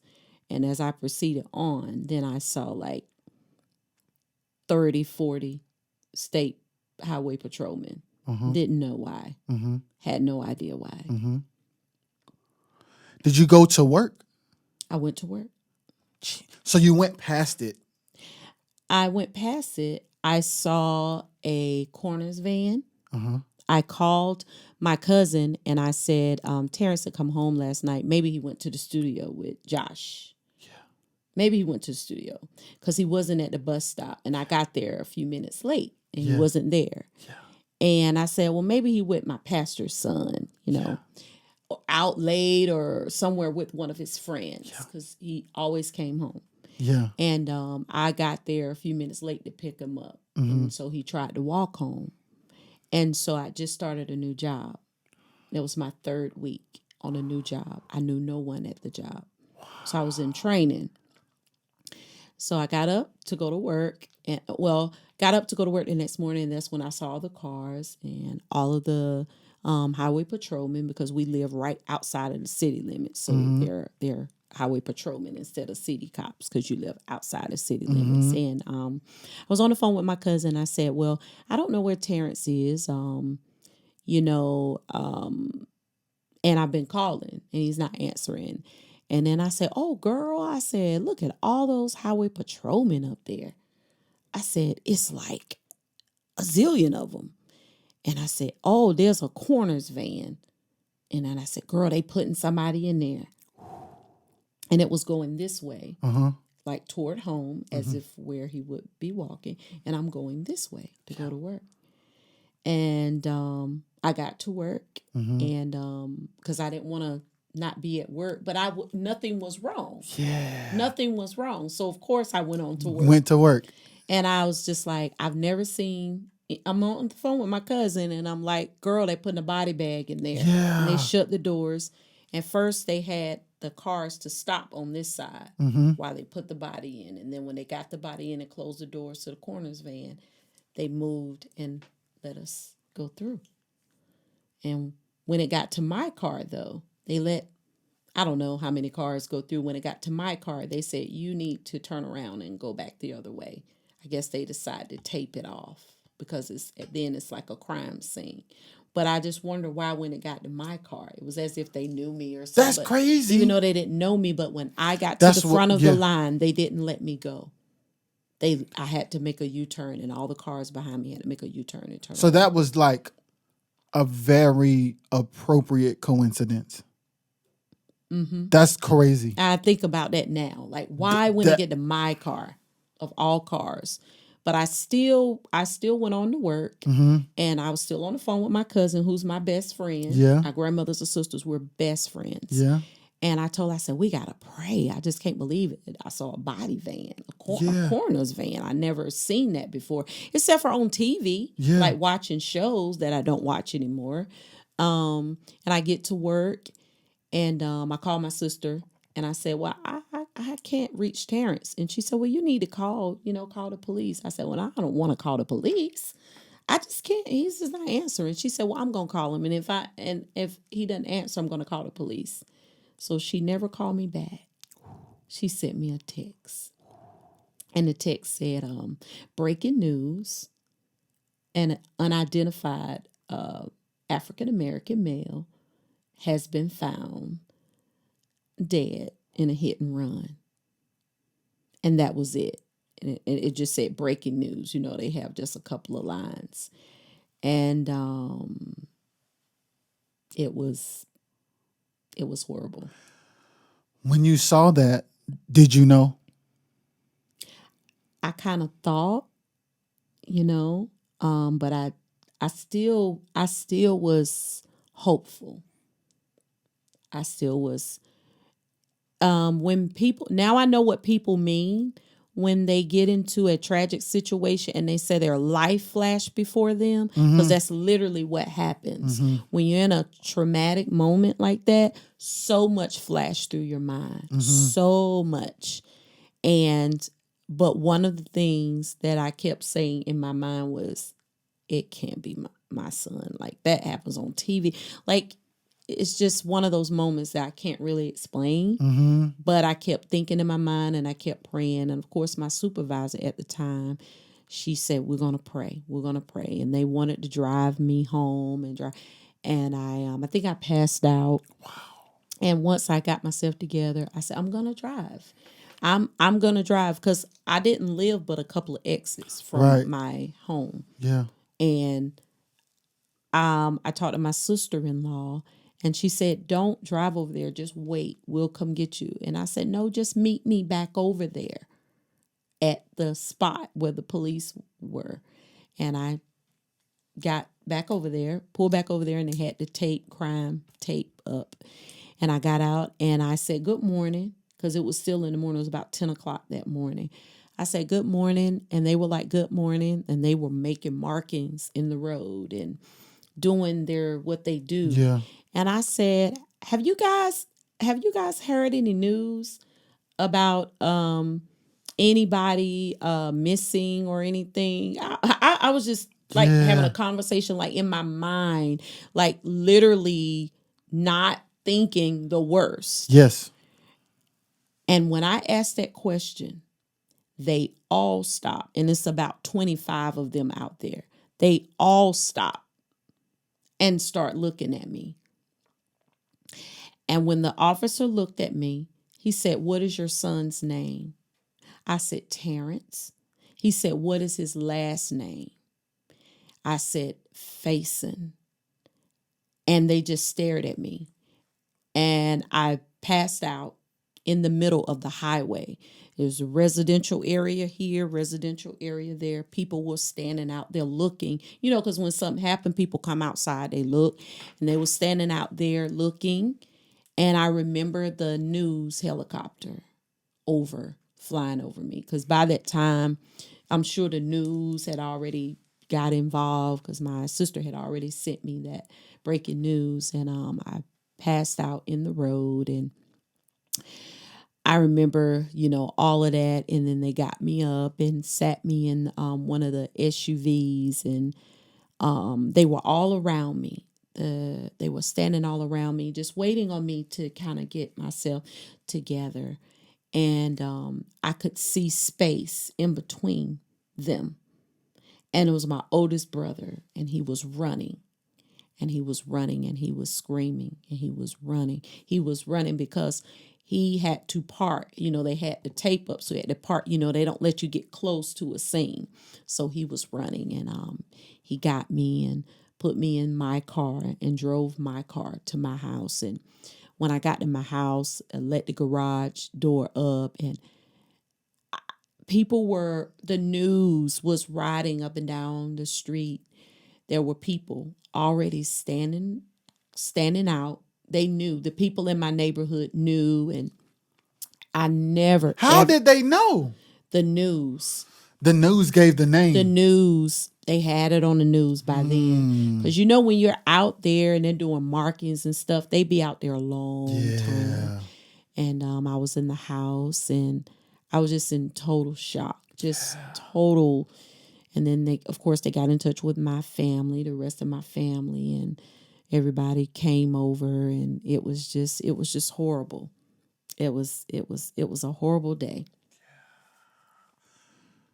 It was a horrible day. And then they did confirm that it was my son. And even the officer that was looking at me really hard out there, he was in the front. And he said, I know that was your son, because he looks just like you. He remembered that he looked just like me. I'll never forget that. Never, ever. And so we went through that. That was something I'm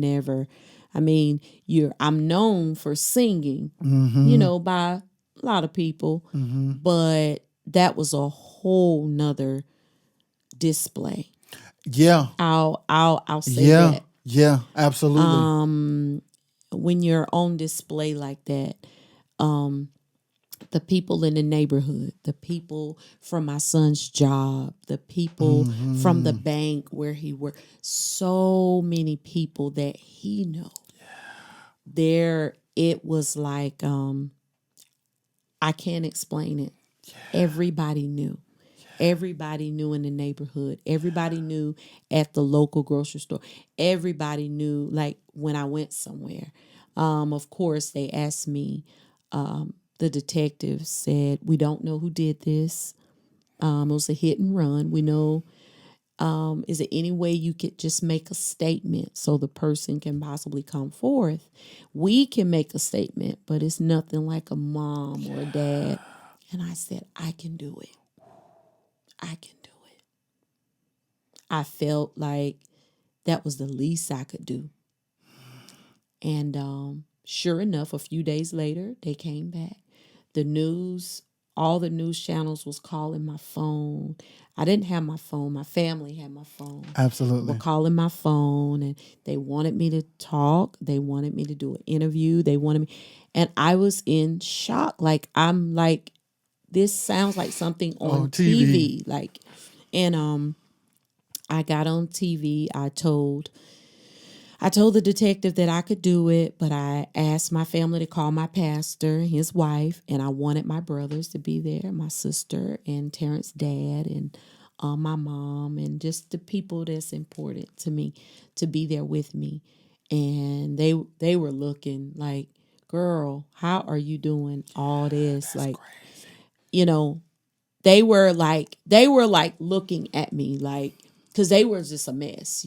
I was a mess too, but there was this strength inside of me, like, I gotta do this. And I went in.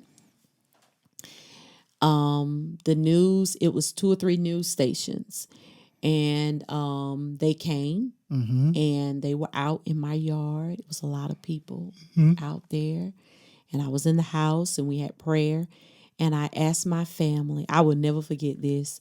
I said, when we go out, can everybody just be strong, and everybody just kind of, I want to get through it. And look, y'all, I don't want to break down, and I want to get this because we need to know who did this. And sure enough, we got outside, and they began to ask me questions, and they said, what do you want to say to the person? And I said, if you are someone's daughter or a son, or if you just scared to come forward, you want to have a clear heart, because I have peace in my heart, and I want you to have peace in your heart.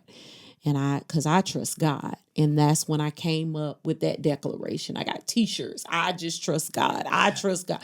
Like, everything was, I trust God. And I made the statement, and a few days before my son's musical wake, the night before his funeral, a few days before that, they told me they found the person that did it. People had called, people that I don't even know to this day, that I still haven't had a chance to meet. I still haven't had a chance to go thank the people that found him. So it was people that found him, not even the. It was a family that lived in the house, and their mailbox was down, because the detective said that probably when my son was hit, that his feet or something probably knocked their mailbox down. So their mailbox was down, and then there was my son in the ditch. Wow. And people lived in the house. A man and a woman, elderly, lived in the house, and they saw him when they went to the mailbox. And he was down in the ditch. So that night that I went to the bus stop and he wasn't there, I had my lights on bright. I was looking for him, walking maybe. And I say now, God is just so amazing that he didn't allow me to see him down in the ditch, because I wouldn't have been able to handle all of that. And even in my peace and in my revelation from all of it, I know God was still protecting my mind and protecting me. And he knows what we can handle. He knows what we can take. And even this, if you would have asked me years ago, could I take something like this? I would say no. But God knows. Yes. He knows. He just knows. Yes. We can't pick and choose what our thing is gonna be. Yeah. I thought fracturing my ankle was like horrible. Yeah. And I would have took that. Yeah. But we don't get to pick and choose what storm or what devastation or what trauma. It's not our choice. If it was our choice, we would be smooth sailing all the time. Facts. But we don't get to choose. Yes. God chooses. Yes. So since then, I remember you telling me, like, about the book and different stuff. Mm-hmm. So like going through the process of grief, Mm-hmm. that's one thing that I want to ask you about. What has that process been like? Very hard. Very, very hard. But it's so crazy, Jamal. Everything in your life is to prepare you for something. So we assume that our gifts, like you can play, I can sing, is for something else. The preparation for our gifts, all of the rules that we got, all of the discipline, everything that we've gone through prior to our tragedy prepares us. Yes. Those are the tools that prepare us for whatever it is that God is going to take us through. Yes. That's the only way I know how to explain it. All the things that my grandmother especially and people put inside of me, my teachers, anything that I've done prepared me. I know that now I'm not saying that I was just ready for something to happen. I'm just saying, looking back, has prepared me to deal with this. I sang to people all of my life. I encourage people all of my life in my songs. Oh, you can make it. Woo, whatever you're going through, he'll bring you out. Oh, there's sunshine at the end of the rainbow. Yeah. But listen, you literally have to believe all of that when you get in that space. You have to pull all of that, what you've been telling somebody else, what you've been taught, what's been put inside of you. You have to use all of that to get through that. Yes. And that's how I've been able to continue to get through. Grief is something that doesn't just go away. Yeah. It is with us. We just learn to live with it.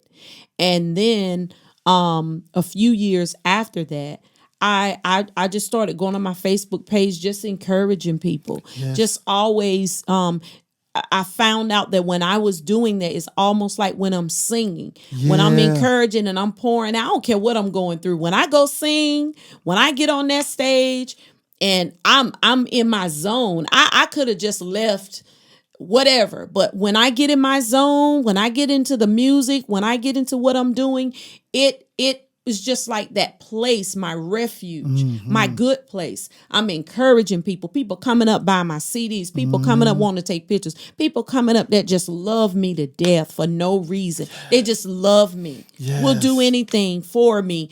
Kindness of people and all of that mixed together. And so I continue to sing. I continue to keep going. And it gave me another thrust of encouraging people and pushing people. And so people started inviting me out to speak about grief. Tell my story, tell my testimony, help us to get to where you are, where they thought I was, you know.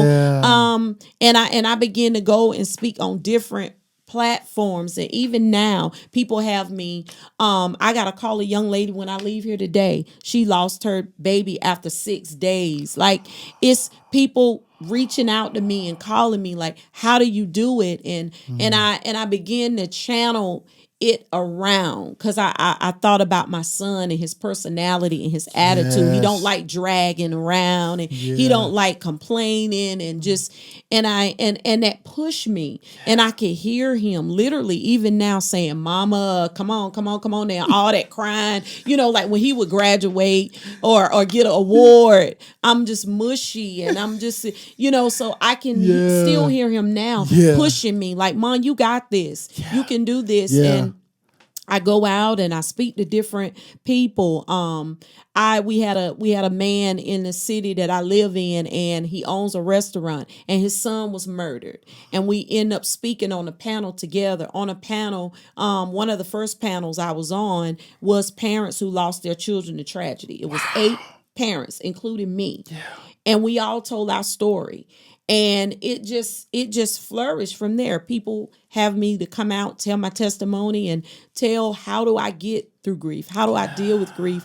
And so then I had a pastor to reach out to me. She's an author, and to do a collaboration with 20 other women. And the book is called Destined to Win, Volume 2. Mm-hmm. And it's 20 women telling their testimonies and their story. And we each have a chapter. And my chapter is called Grief to Greater. And I just wrote about my experience. I just wrote about I wanted to write about something else dealing with grief, stuff that people don't talk about. Yeah. How family dynamic can change through grief. I wrote about that in that chapter. How, it's just something about grief that can either split a family or bring them together. Grief does so much. Everybody can't handle grief. What you need when you're going through grief, the people you need around you, keep your atmosphere. All of that is in my chapter. Yeah, because good. that's what got me going. And I talk about my music, like how music was my place, was my refuge. I would play music because Terrence, it was always loud in the house. He always had music playing. He always had a laptop rigged up with something that was like his studio or room, Yeah. And we always had music and was always singing late at night. I would bang on the wall like, Terrence, I got to go to work tomorrow. But he couldn't help it because I played music when I was pregnant. Yes. And, his whole childhood was music, music, music. And so that's always been my place of anchor and refuge and safety. Even when my family was, it was too much for them. Yeah. So I had to get it, Yeah. and I remember feeling like, man, I'm handling this, but it's very hard for them because we had to go through a court trial and never been in a criminal court. I've been in traffic court plenty of times, but when you go in a criminal court, it's all of the steps of that is very overwhelming. Yes. You're in a courtroom where people that do big crimes. Yeah. You're up on the high floor. Yeah. Never been up there.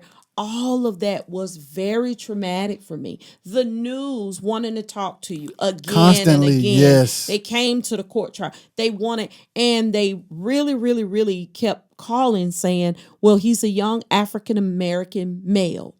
And he's apparently this great guy. Yes. And we get a lot of slack. I had one news reporter tell me that they get a lot of emails and slack because it's like whenever they're talking about African-American males, it's always bad. So we just want to know more about them. And so they kept wanting to talk. Wow.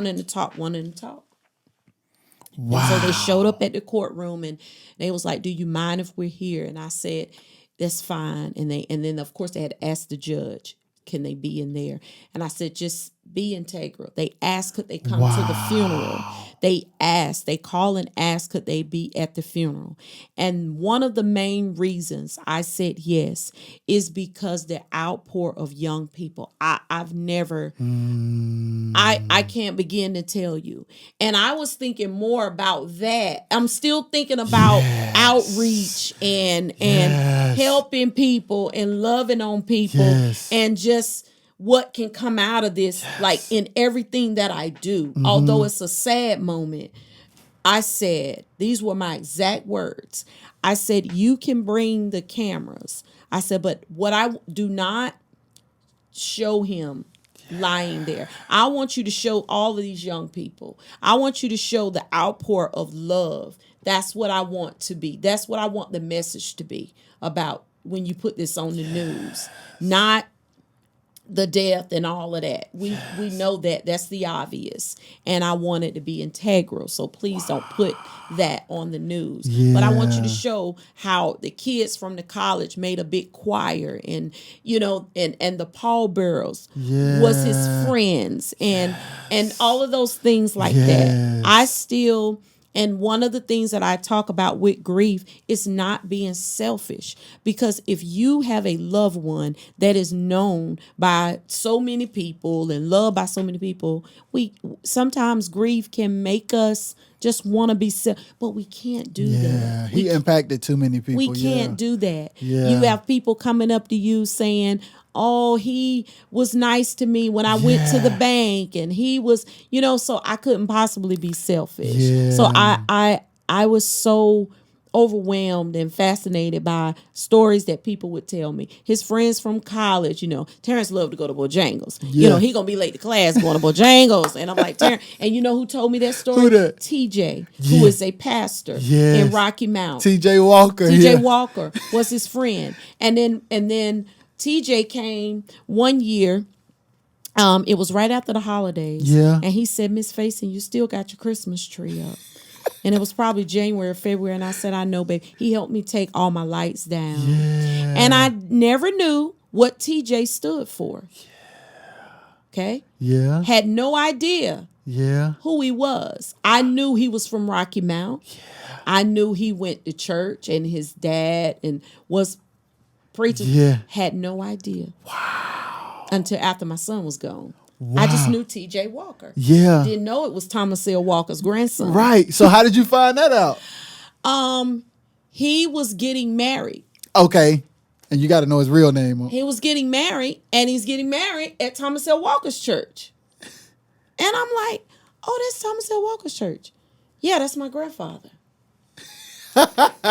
Yeah. I've been to that man's church many times. Yes. Just a connection. And there's so many people like that. Mm-hmm. Like, we talk about it a lot. Like, I think Tank called me, and I was wrecked. Mm-hmm. But it's like, he had a relationship with all of us. Yeah. All of y'all. It's Tank crazy. Yes. You and Jamario that plays for Bruno Mars. Yep. That's our people. Thomas. Yes. That's Samo now. Samo and all of these guys, like his friends. Yes. And what's his name? Greg. Yes. Just his friends. And I kid you not. When I look at them and when I look at you, I just get so full. Because y'all have gestures alike. Yeah. The same kind of things drain y'all. Yes. And all I can think about is him. Yeah. It's my baby. Yeah. And we both have had conversations. Yeah. Samo and Greg, and we've had conversations, and it's just like, I mean, since the death of Terrence, I remember Samo telling me, he said, Miss Reka, I wanted to come. He said, but I didn't have a car. Wow. And I look at his life now. Yeah. It's you just never know. Yeah. You just never know. And he was so special.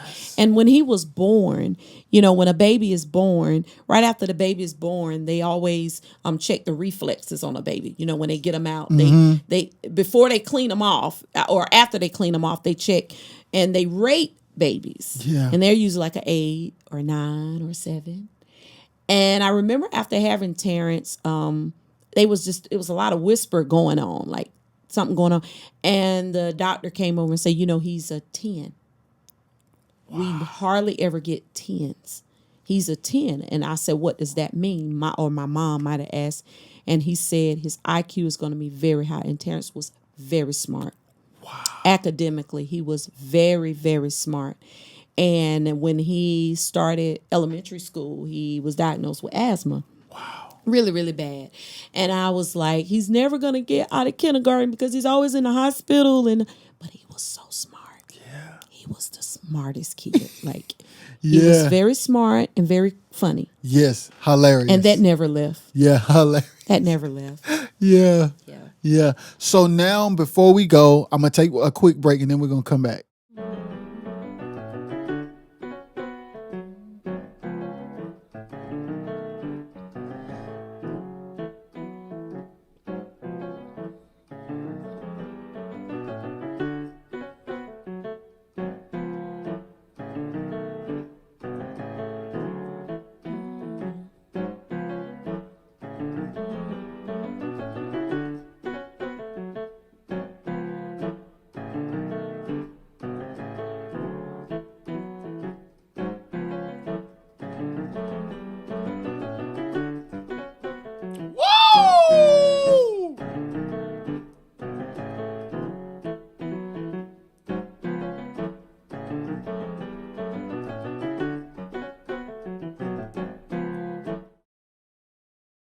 All right, we back, and I want to talk about your new podcast. What's the name of it?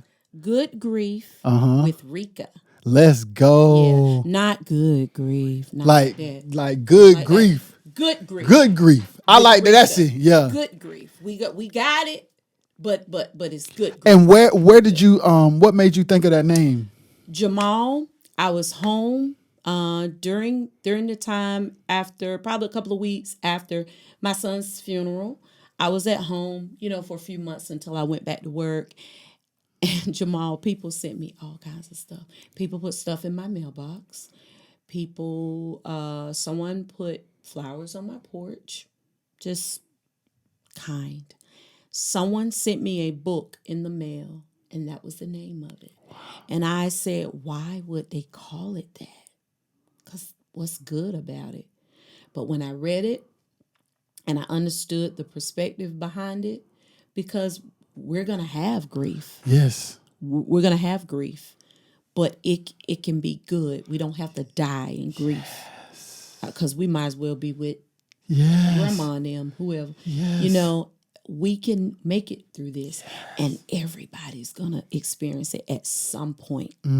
Everybody, unless they're called home first. Yes. But everybody's gonna experience grief, young, old, no matter the age. Someone is gonna have that experience, but we can get through it in a good way.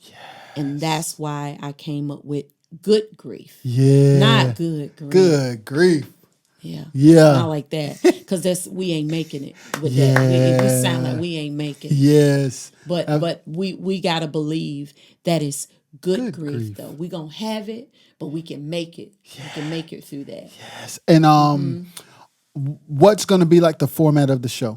The format of the show is gonna be like 30 to 45 minutes. And I'm gonna not only share my story, but I want other people to come on and share their story. And I see shows about everything: abuse, adoption, hunger, all kinds of things. But people don't really talk about grief a lot. And that's something that everybody's got to deal with or going to deal with. But I don't want it to be a sad place. Yeah. Even though we're talking about a sad thing, I don't want it to be a sad place. That's good. I want it to be a place of revival, reviving oneself. Yes. Being empowered, feeling like, yeah, I am dealing with this, but I can do it. That's what I want them to be able to say. Yes. So I'm going to have them to share their story about grief. Yeah. What happened, and tell their story. And then I also want to always end on a positive note, on a revelation. What'd you get from it? How are you making it? How do you make it? Because one thing, Jamal, about grief, and you can witness to this, and anybody that hears the show can witness, everybody deals with it differently. Facts. Everybody deals with it differently. And I also went back to college and I got my bachelor's in psychology. Yeah. So psychology talks about people and how they think and what they think. And it's always been very interesting to me. And so I want people to talk about grief and how they deal with it and how they get through with it. However, my show, what I want to do is talk to people from different angles, not just a mother who lost a child, but what about his cool friends? Yeah. How do they feel losing one of their closest friends? Yeah. Like your experience may be different from mine. Yeah. A sister. What is it like to lose your favorite sibling? Yes. Just different angles from that. Not just somebody who lost their mom, but what about somebody else who experienced their mom? That your mother raised me, or your sister was the first one to get. I feel like I lost my favorite teacher. I feel like I lost my favorite best friend that used to play with me in the band. That's so good. everybody's affected by that. I even want to have young children on there because in psychology, you will learn that young children, little children, they deal with grief and death very differently than adults. They have a lot of questions, or they have, they're in the pretentious stage, like cartoons are real to them, or, they still pretend. So death is kind of like, they put it in their mind a little different than those of us who know exactly what death is. Just kind of hear what they want to say. One of my little cousins, he's really, I call him my nephew because his mom and I are best friends. He wrote me a letter. He wrote a letter, not to me, I'm sorry, excuse me. He wrote a letter to Terrence. Yes. And anytime he gets up in the morning and he's going to school, he always say, I'm going to be good today, Terrence. I'm going to, so things like that. Little children, they take it totally different than us that we know more and we understand more about life. So I want to get the aspects, and I have a lot of friends that do this professionally. They're therapists, they're counselors, they're my friends. And they're going to come on and talk about it from a professional side, how to deal with grief. And even though they're in their profession, they still deal with grief. But we're going to always end up on a high note. We're going to always be at something funny. And I've been sharing with my friends, if you have something, product or something that you sell. Had a young lady, she makes Gucci stuff, and she wanted me to share it. Had another young lady, she makes candles with your loved one on the candle. And she brought me, gave me a candle with Terrence's picture on it. She makes different things, like people like to wear t-shirts with their loved one when they're going to let off balloons. Any kind of product like that, we'll talk about that, and they'll wrap the show up, and we'll talk about what we got out of it, a up note. And then I have a little prayer for those that's watching, and I always give my information out at the end, and I let people know, if you want to come on the show, just let me know. Everybody's not in a place to talk about what happened. Everybody's not in a place to tell their story. So, but there are those that God gives this, I don't even know what it's called, this unbelievable tenacity and strength to do it. Like you're the one, you're the vessel that I need to send the blood through. You can handle the blood that's coming through. Everybody can't handle it. And so all of that helps me get through. My moments, I still have my moments. I still break down. I still can be going down the road and hear a song and think of Terrence. Or, I was in Target one day and I was just shopping. And, one thing about grief is it's unpredictable. And I had a couple of items in the cart, and Terrence had a kind of like a sigh that he would do when he's ready to go. Like Mom, we've been up in this Target for 2 hours. Mama. And so I'm in Target and I'm pushing around. I had a few things, and someone on the next aisle said, "Mama." It was verbatim to his voice. I know it wasn't him. It was someone else. And that was a moment. Yeah. That was a moment for me, because I'm looking around and people are walking and doing their shopping. And I'm looking around like, Lord, help me. Yes. Help me. Yes. And I began to feel like I was going to faint. And I just start saying in my mind, Lord, help me. Because I couldn't say it with my mouth, because I could feel myself getting numb and I just kept thinking, Lord, help me, Lord, help me, Lord, help me.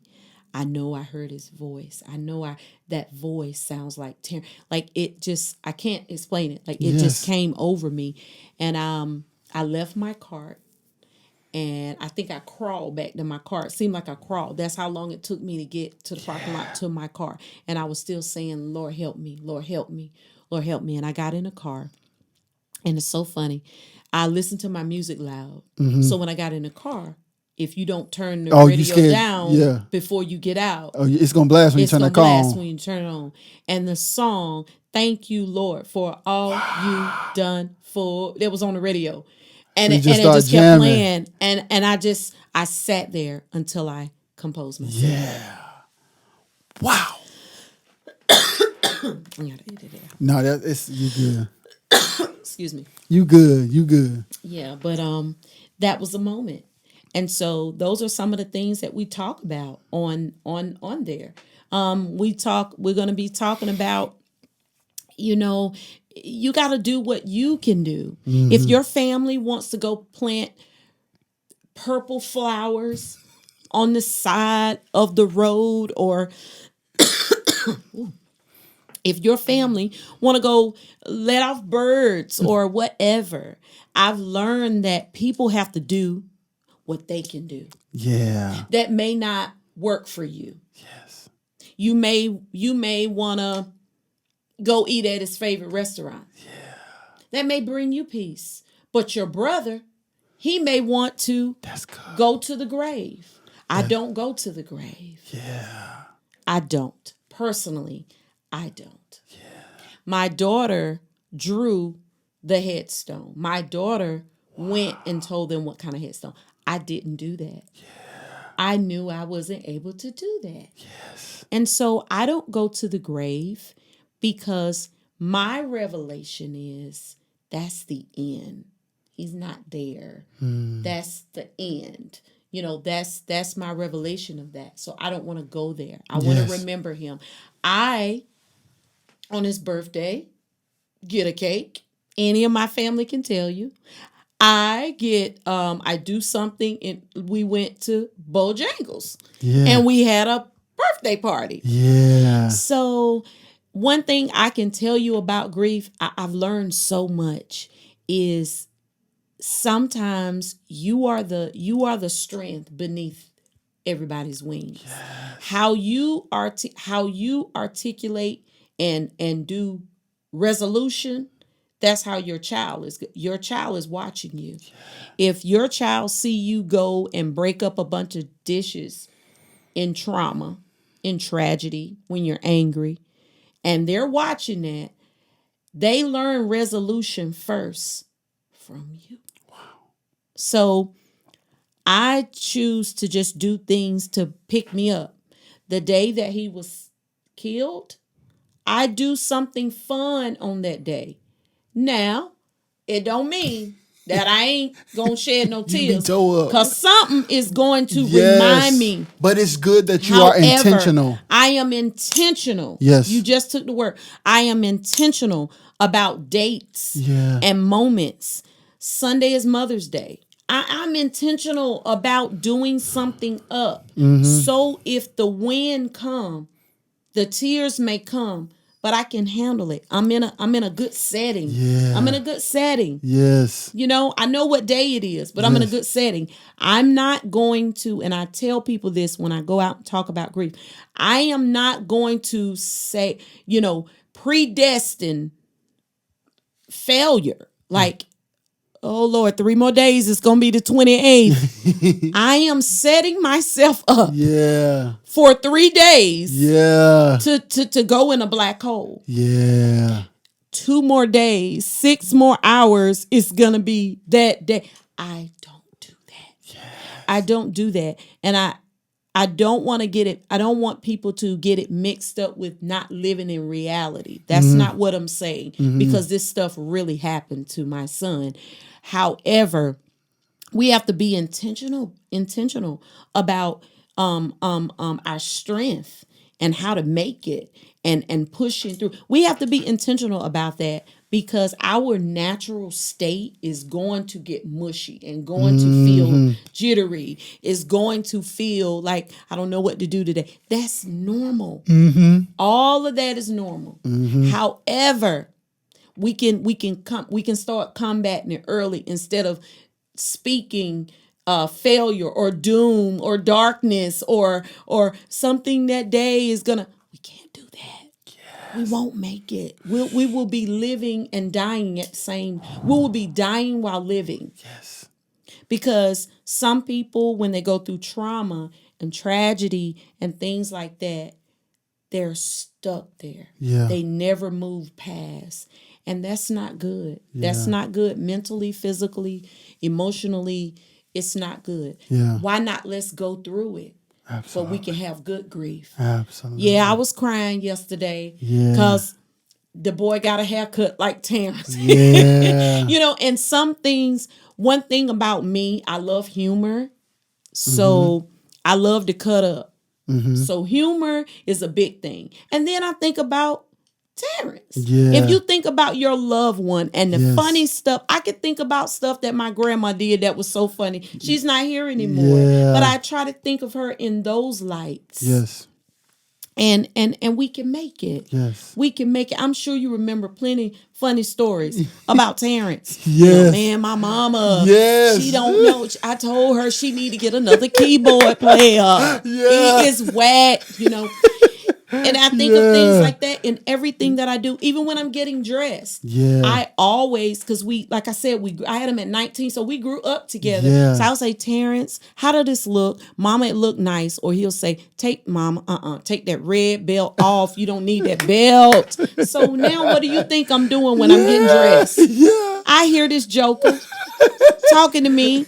Mama, I know you're not getting ready to go all the way back to the house and change that skirt.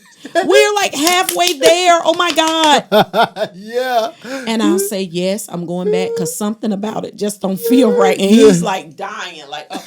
And I still hear that. Yeah. I still remember those moments. And I still have some of his friends come up to me. He had a college friend that wanted to meet me. And because she wanted to share her story with me.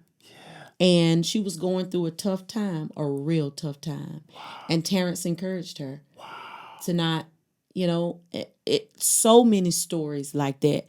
And they're all, they all tell me when I run into them in the mall. In the street, even now, even 7.5 years later, even now, they still do that. Miss Faison, I got to tell you about Terrence. Miss Faison, you know what, Terrence, you know, and it's, I run into people, even during that time, people were knocking on my door. They were members from the bank. They banked where he worked at.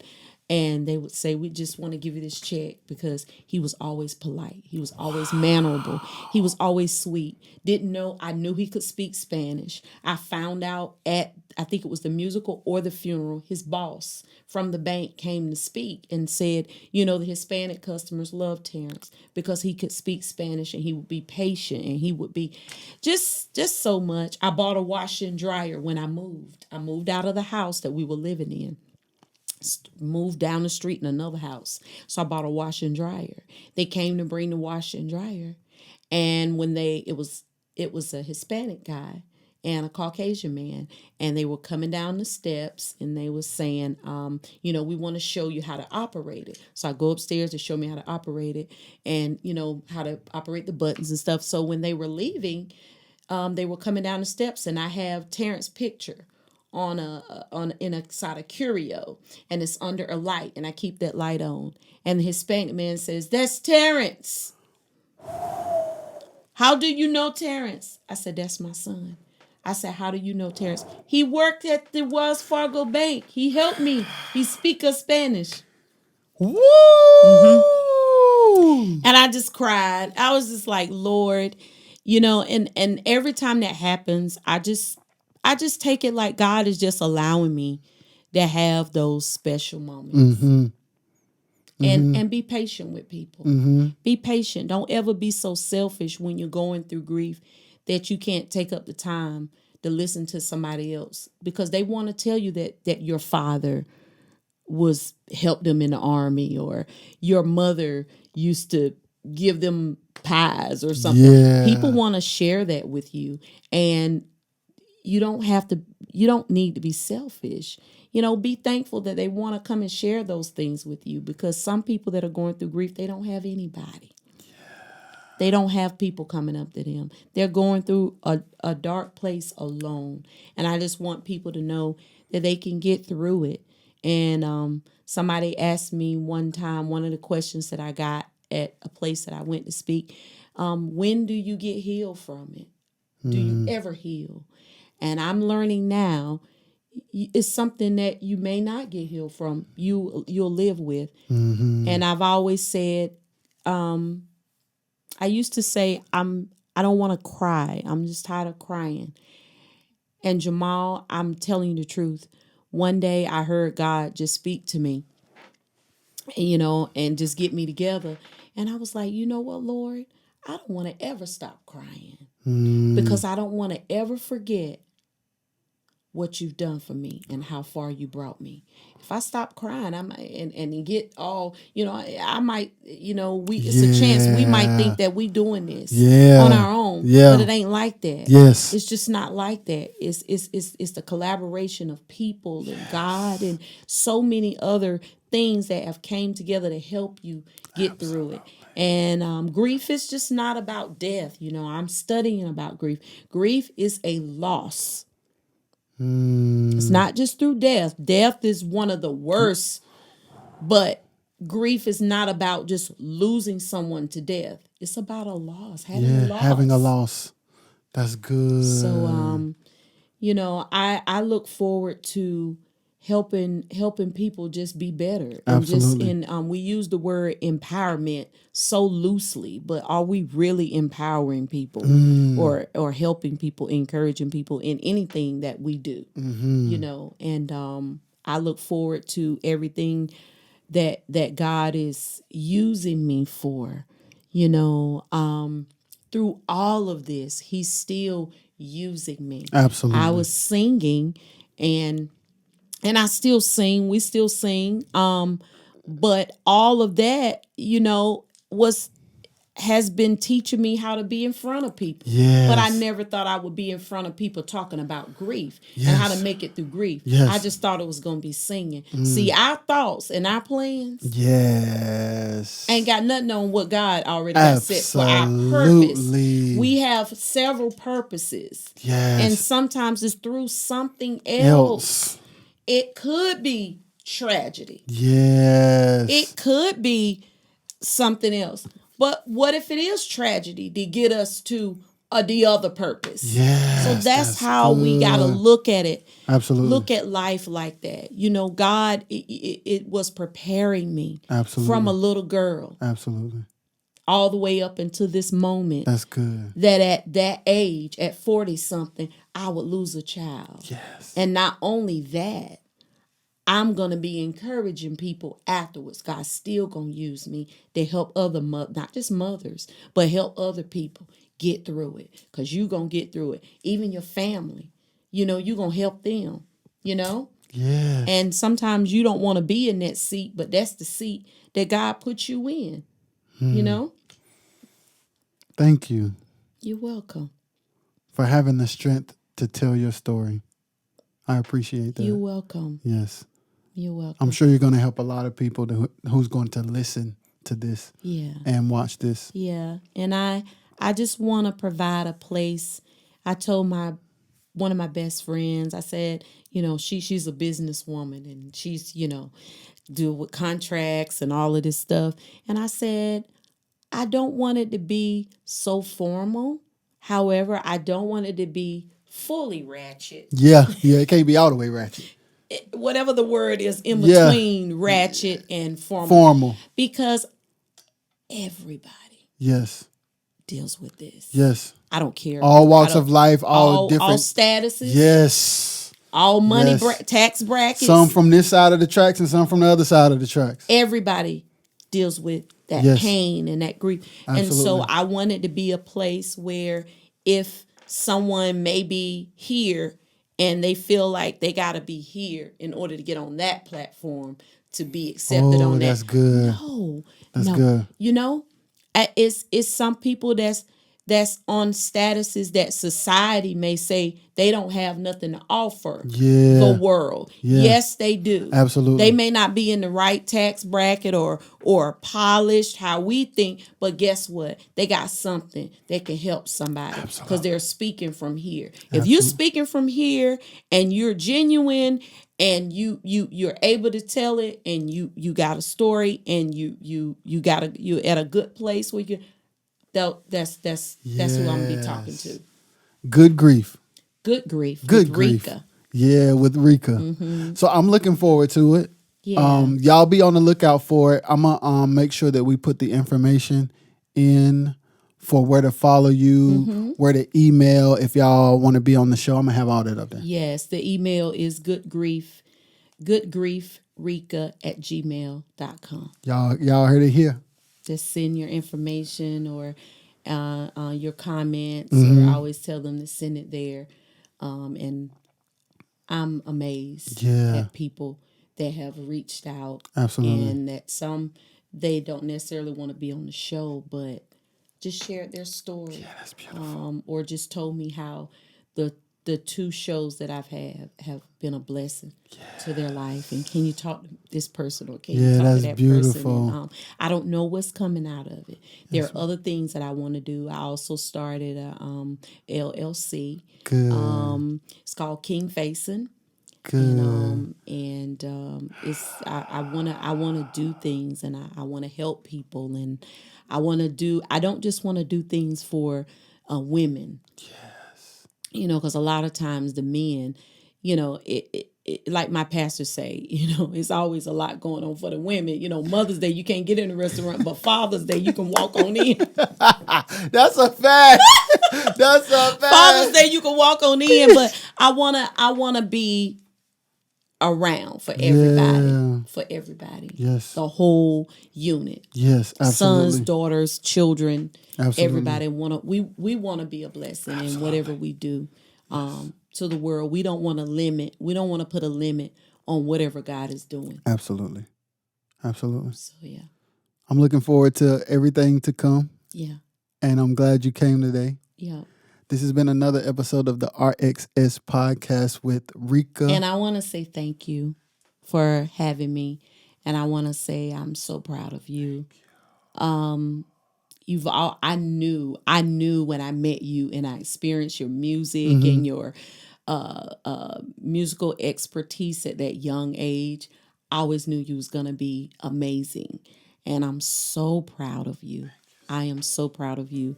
When I see you, I see Terrence. When I see Tank, I see Terrence. Yeah. When I see Greg, I see Terrence. Yeah. When I see Samo, I see Terrence. Because you guys are in the same era. And I'm just so proud of what you're doing. And thank you for having me. I love this. This is my place. Other than music and singing, talking and being just an inspiration and a light, I could go on and on. So thank you for having me. Thank you for being here. I am definitely in my comfort zone. That's amazing. We thank y'all for watching. We out of here. Peace. Peace. I'm shy.